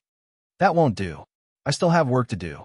Under Luochio's gaze, the girl reluctantly let go of her hand. "Can you stand up?" The girl nodded and slowly stood up. However, her body seemed to be very weak, and she couldn't stand steadily. Luochio had to reach out and support her and said, "I just checked your body, and I'm afraid it has some problems. Now that you don't have the support of that power, you will become very weak like a newborn baby." The girl's legs trembled slightly, like a patient with muscle weakness. Come on, get used to it. I'll walk slowly. Luocio held the girl's hand. The girl nodded. Her lips moved slightly, as if she wanted to say something, but her voice couldn't be complete. Luocio said patiently, "Don't force yourself. It takes a process to adapt." The girl's palm seemed to be a little strong, which seemed to be a burden for her fingers. Luocio glanced at her. He could grasp the girl's body information all the time. Any bit of help he could provide to this girl was like a clay ox entering the sea, disappearing without a trace.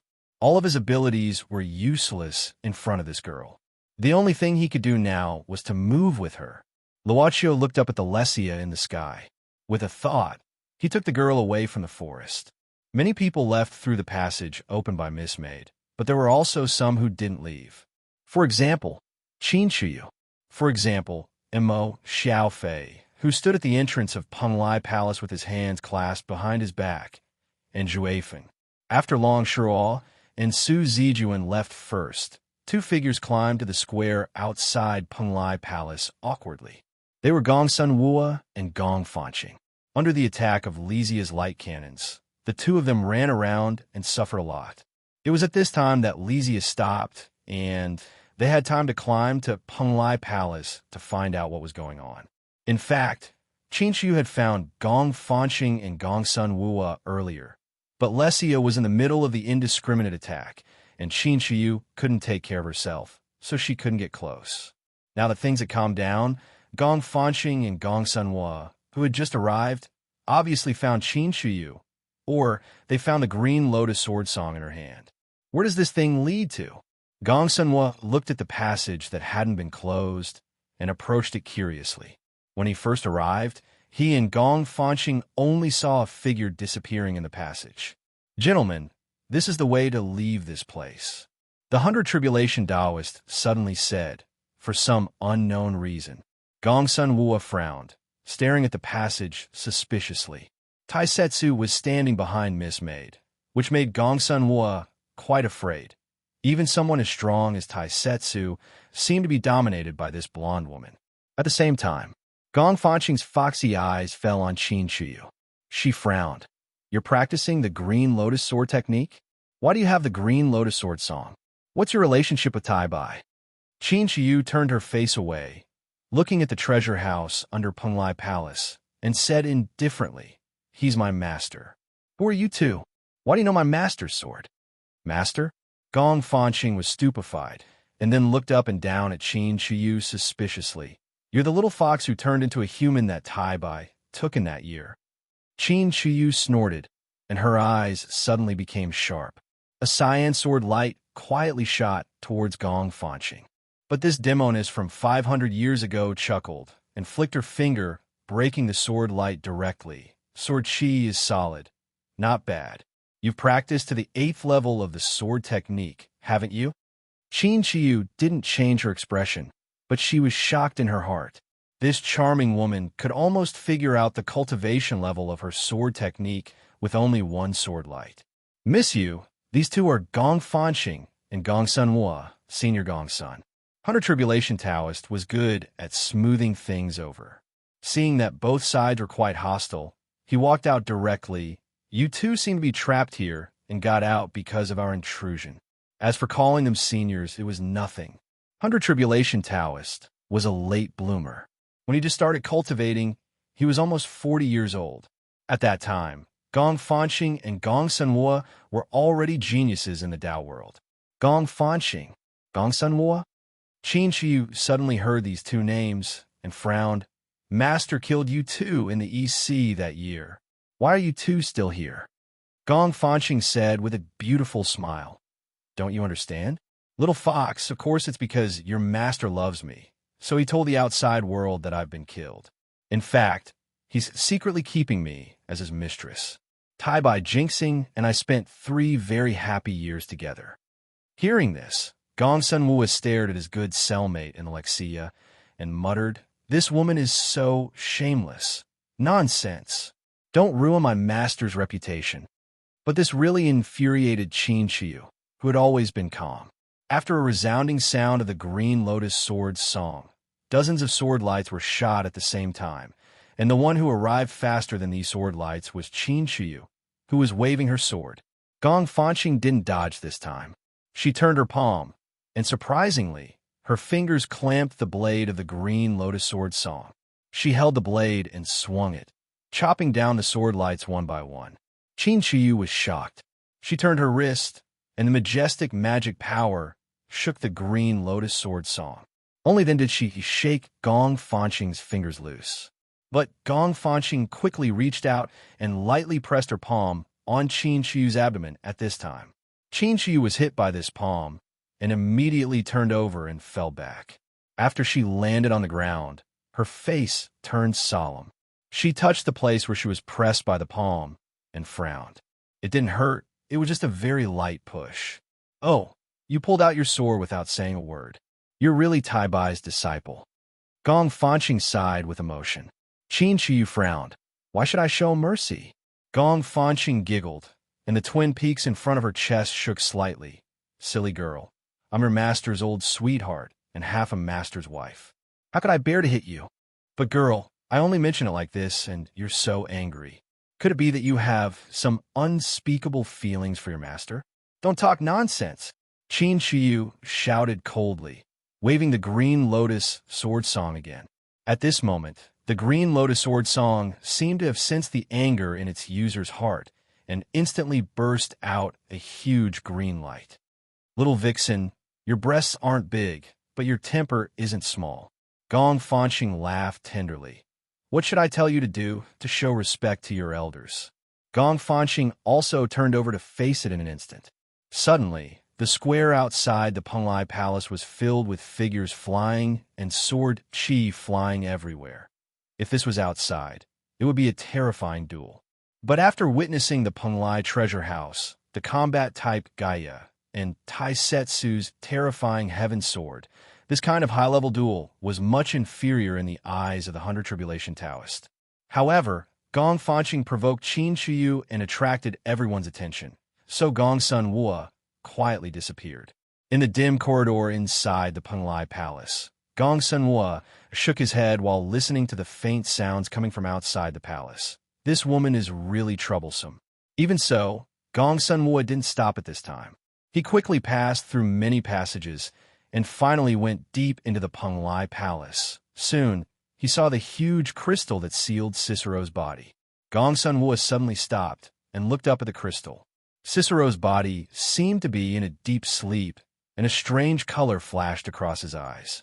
At this time, Gong Sun Wua took a deep breath and strode toward the huge crystal. But this time, a very fast figure rushed toward Gong Sun Wua. Gong Sun Wua frowned and punched at it.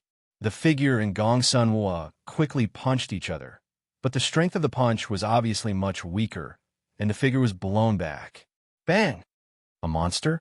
When the figure landed, Gong Sun Wua saw a young monster, but what surprised him was, how do you know the royal extreme shocking fist of my clan?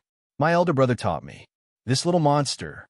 Zhuai Feng stared at Gong Sun Wua at this time. Your elder brother? Gong Sun Wua was stunned and seemed to notice something. He instantly turned around and saw a young man slowly walking out of the shadow with his hands clasped behind his back. The young man's temperament was profound, and his whole body exuded a kind of aura that made Gong Sun Wua frightened. Elder brother, Zhuai Feng shouted at this time, this guy is so strong, be careful. Mo Xiaofei glanced at Zhuai Feng casually at this time, and then looked at Gong Sun Wua again, saying indifferently, your surname is Gong Sun? Just now, this little monster said that you taught him the royal extreme shocking fist? Gong Sun Wua didn't answer at this time, but asked instead, who are you? Why do you know the royal extreme shocking fist, one of the supreme martial arts of my clan? Mo Xiaofei said in a deep voice at this time. The woman outside deliberately stirred up trouble, and you took the opportunity to sneak in here. You two are in perfect cooperation. But why do you want to sneak in here? Good guy, I asked you a question, and you asked me a question? Gong Sun Wua sneered at this time. Take my punch. Let me see how much you have learned from the royal extreme shocking fist. And you still say that it is a fake copy. Gong Sun Wu's punch came with a shocking momentum, as if an overlord had come to the world. The inside of Penglai Palace was shaking at this moment because of this. However, Mo Xiaofei had no fear at this time. He looked up at Gong Sun Wu's figure and snorted coldly. Umph. Except for the 3 sovereigns and 5 emperors, you don't deserve to be called a king in front of me. Gong Sun Wu's unparalleled momentum disappeared in an instant, and a terrifying power directly suppressed him like Mount Tai at this moment. Gong Sun Wu's punch backfired, and the vigorous, true power rampaged in his body. Finally, he spat out a mouthful of blood. The most important thing about the Royal Extreme Shocking Fist was momentum. Without the domineering momentum, it was impossible to activate this supreme martial art. This momentum could be repelled, but it couldn't be suppressed. But at this moment, Gong Sun Wu's domineering momentum was forcibly suppressed. Moreover, this suppression was a more terrifying Emperor's aura. Royal Extreme Shocking Fist. The highest realm of the Royal Extreme Shocking Fist? Gong Sun Wu said in fear at this time. You, who are you? Except for the ancestor Yellow Emperor, no one can practice to the highest realm. Chapter 1096. Wiping off the blood at the corner of his mouth with the back of his hand, Gong Sun Wu slowly stood up and fixed his eyes on Mo Xiaofei. He frowned and said, "You still call yourself I?" And Mo Xiaofei ignored Gong Sun Wu's confusion and said indifferently, "The Gong Sun clan of Xinyuan Palace has done a great service to protect the country. I'll pardon you for trespassing here. Leave now. From now on, you're not allowed to step into this place." Gong Sun Wu still frowned. "I've read in the files of our clan that the highest martial art was only taught once. But that person died early. Are you his descendant? Not only that, you actually passed on the strongest martial arts of our clan to a demon? Do you know you violated the taboo of Xinyuan Palace? I'll impart my martial arts to whoever I want to. Even if the Yellow Emperor is alive, he can't stop me." Mo Xiaofei snorted. "Gong Sun clan's descendant. Leave now.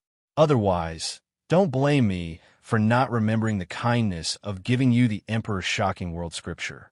When the heavens were angry, millions of corpses would fall." At this moment, Mo Xiaofei not only had an unparalleled momentum, but also a shocking murderous aura. He was just standing in front of Gong Sun Wu, but Gong Sun Wu's qi and blood were unstable and his body couldn't move. But Gong Sun Wu wasn't willing to leave like this. He forcibly activated the surging true force in his body to resist the pressure from Mo Xiaofei. He gritted his teeth and said, "What's the secret of this place? Why are you guarding the person in the crystal?" However, Gong Sun Wu seemed to have underestimated Mo Xiaofei's patience and temperament, as well as the decisiveness and ruthlessness of an emperor who would not change his words once he opened his mouth. "Die."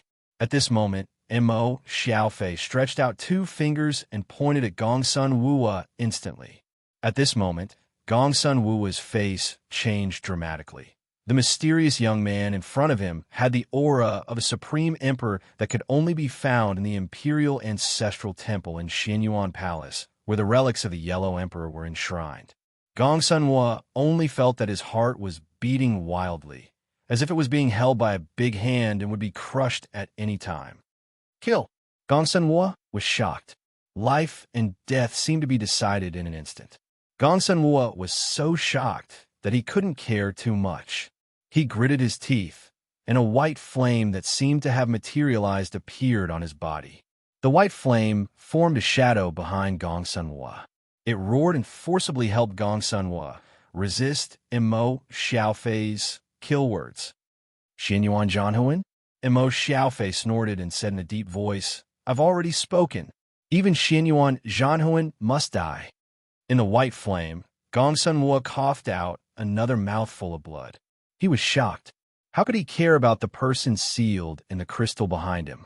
At this moment, Gong Sun Wu quickly took out a jade slip from his bosom and crushed it. "Woman, retreat!" Gong Sun Wu's voice was like a huge bell, and the sound waves rushed out of the Penglai Palace. At the same time, the jade slip broke and turned into a white light, wrapping around Gong Sun Wua. The white light flashed, and Gong Sun Wua disappeared in front of Mo Xiaofei and Zhui Feng at the same time.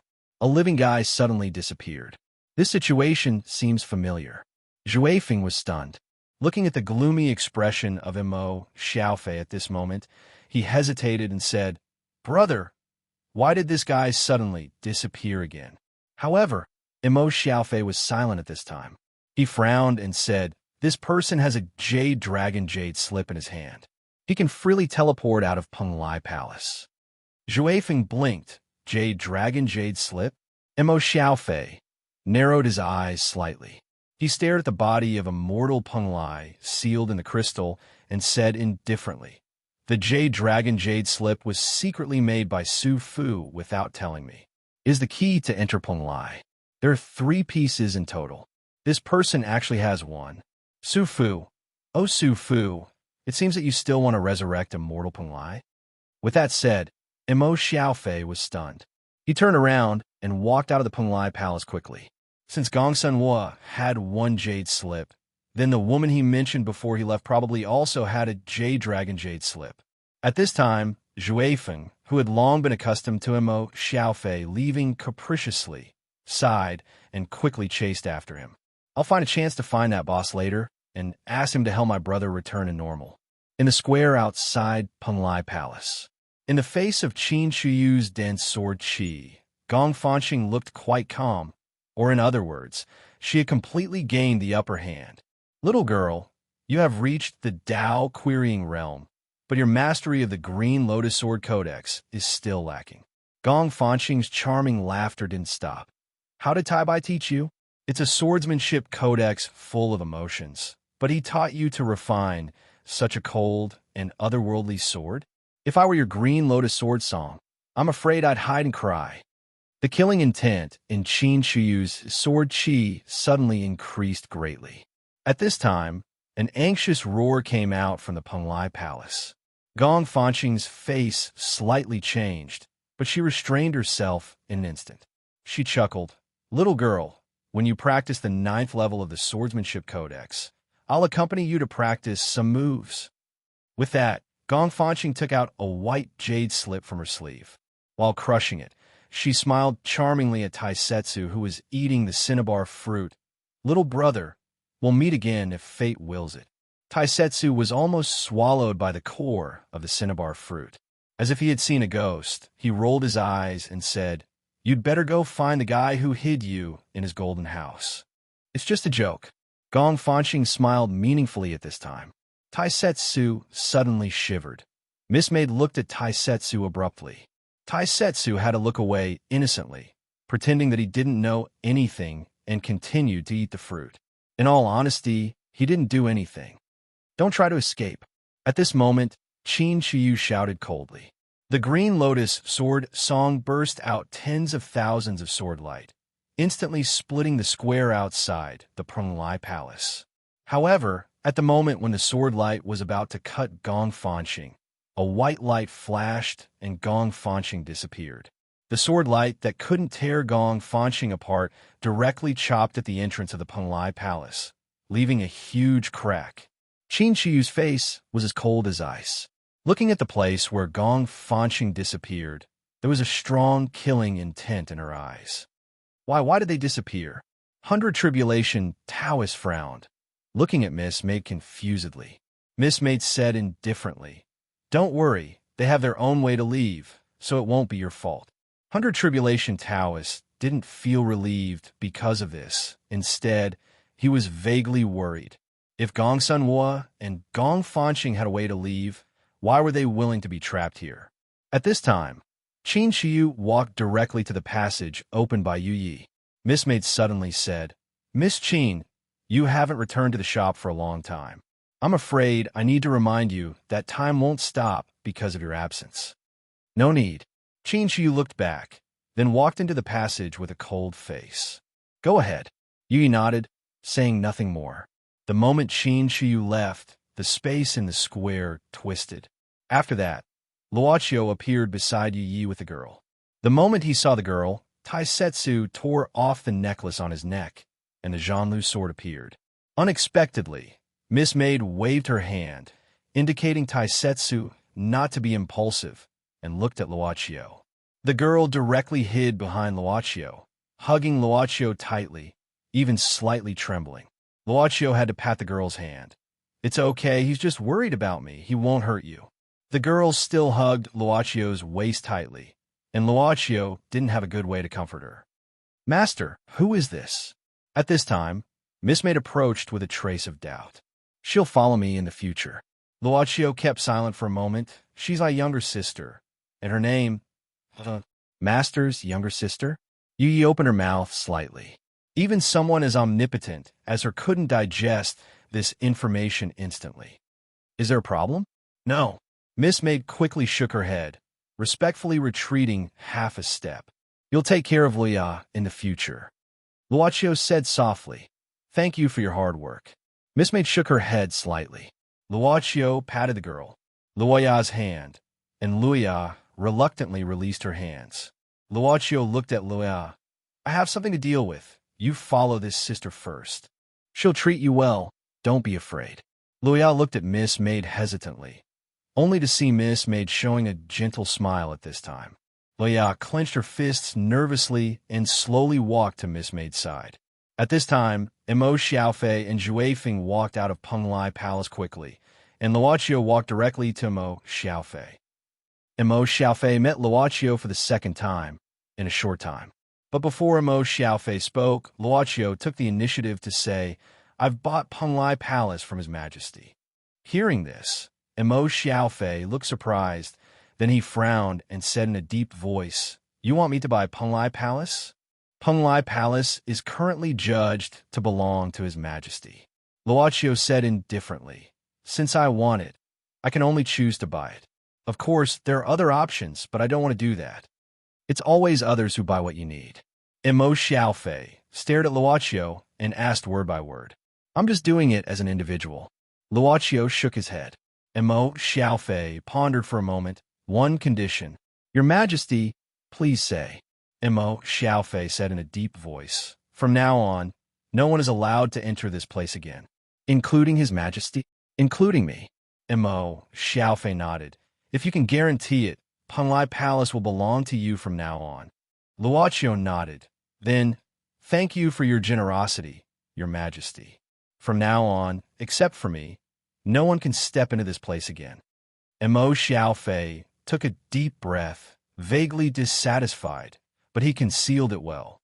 However, with the heart of the emperor and the dignity of the emperor, it was difficult for him to accept such a situation.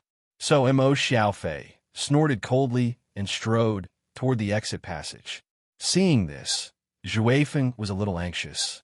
He didn't expect that his elder brother would leave so abruptly. I'll go back and find you." At this time, Juefeng had to leave quickly, and then followed Emo Xiaofei into the passage. After that, Luochio looked at 100 Tribulation Taoist. As for the 100 Tribulations Taoist, he seemed to have been prepared for this. After letting out a long sigh, he walked over calmly. Taking advantage of this gap, Miss Maid suddenly said to Taisetsu, "You go and bring Tianzi back. After being missing for so long, it's time to explain it." Taisetsu gave a start. "Tianzi? That metal dog in heat like a teddy poodle?" But her tone is a little scary. "Achoo." A metal dog in heat like a teddy poodle sneezed. It had to be said that the metal body made by Count Decria was very strong. Even after falling from such a height, Tianzi was still alive. However, Tianzi was in despair at this time. He looked up at the Penglai Palace, suspended at an unknown height. "How can I go up? I can't go up, can I?" Tianzi broke a branch from somewhere and held it, limping forward. Suddenly, some strange sound startled Tianzi. He carefully parted the grass, and a huge Gaia appeared in front of him. This Gaia was much bigger than any he had seen before. This was the one that suddenly appeared and chased Taisetsu all the way. Tianzi was startled at first, and then he was scared out of his wits, but he found that this huge Gaia Valkyrie was seriously injured. Its body was almost split open. However, the part of the Valkyrie that was split open was starting to repair itself. Tianzi was stunned. He timidly climbed up the Valkyrie's body and carefully observed it. At this time, from the Valkyrie's serious wound, he saw a strange ball, about the size of a basketball. What is this? Taenzi couldn't hold back his curiosity and poked the ball with the branch. Unexpectedly, the ball suddenly changed shape, and at the same time, the Valkyrie suddenly opened its eyes. This scared Taenzi, and he immediately rolled down from the Valkyrie's body. The air was flowing. The Valkyrie's damaged body slowly floated up. Survival system activated. Preparing displacement. Detecting displacement coordinates. Taenzi currently detecting 3 nearest coordinates. Requesting host to issue command. Requesting host to issue command. Request failed. Randomly selecting displacement coordinates. Selection successful. Preparing displacement. Taenzi. The space in front of him distorted little by little, and the huge Valkyrie's body followed the distortion, twisting and twisting until it finally disappeared. Taenzi looked at this scene in a daze. If not for the huge mark left by the Valkyrie, he would have thought that he was hallucinating. As for where the Valkyrie went, Taenzi didn't care.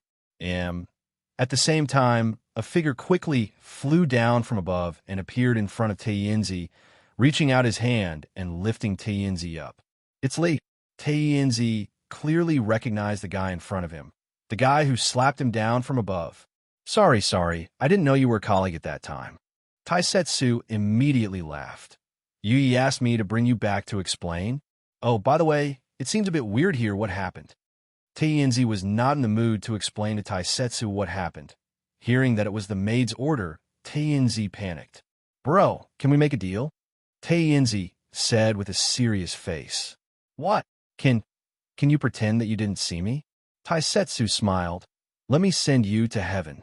Outside the Penglai Palace, 100 Tribulation Taoist, who had prepared himself mentally, looked quite relaxed at this moment.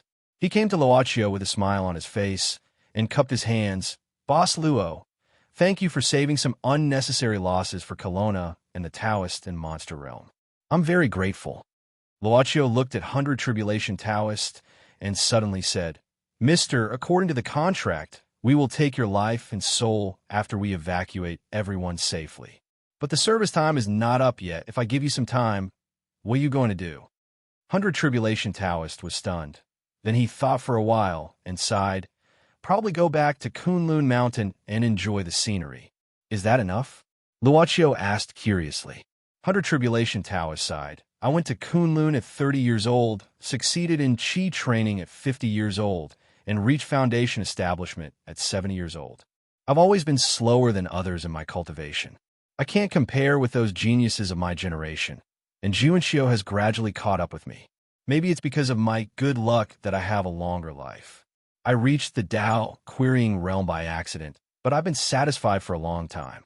I've tried to live forever. I've tried to show my divinity, and I've realized my dream before cultivation in these 1,000 years.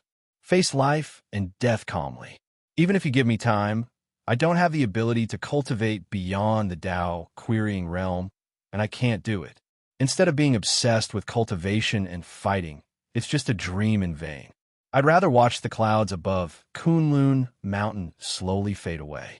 Let the people who come later worry about the future. Every generation has its own responsibilities. If I don't let go, I'll be scolded as an old man. As he speaks, 100 Tribulation Taoist looks at the huge Lexia and the heavily damaged Penglai Treasure Vault. He recalls the thrilling experiences in the Penglai Treasure Vault and shakes his head. Actually, what kind of immortal path is there in this world? It seems to be the end of power, but there may be more powerful powers in the future. Immortal may not be the end. The pursuit is endless.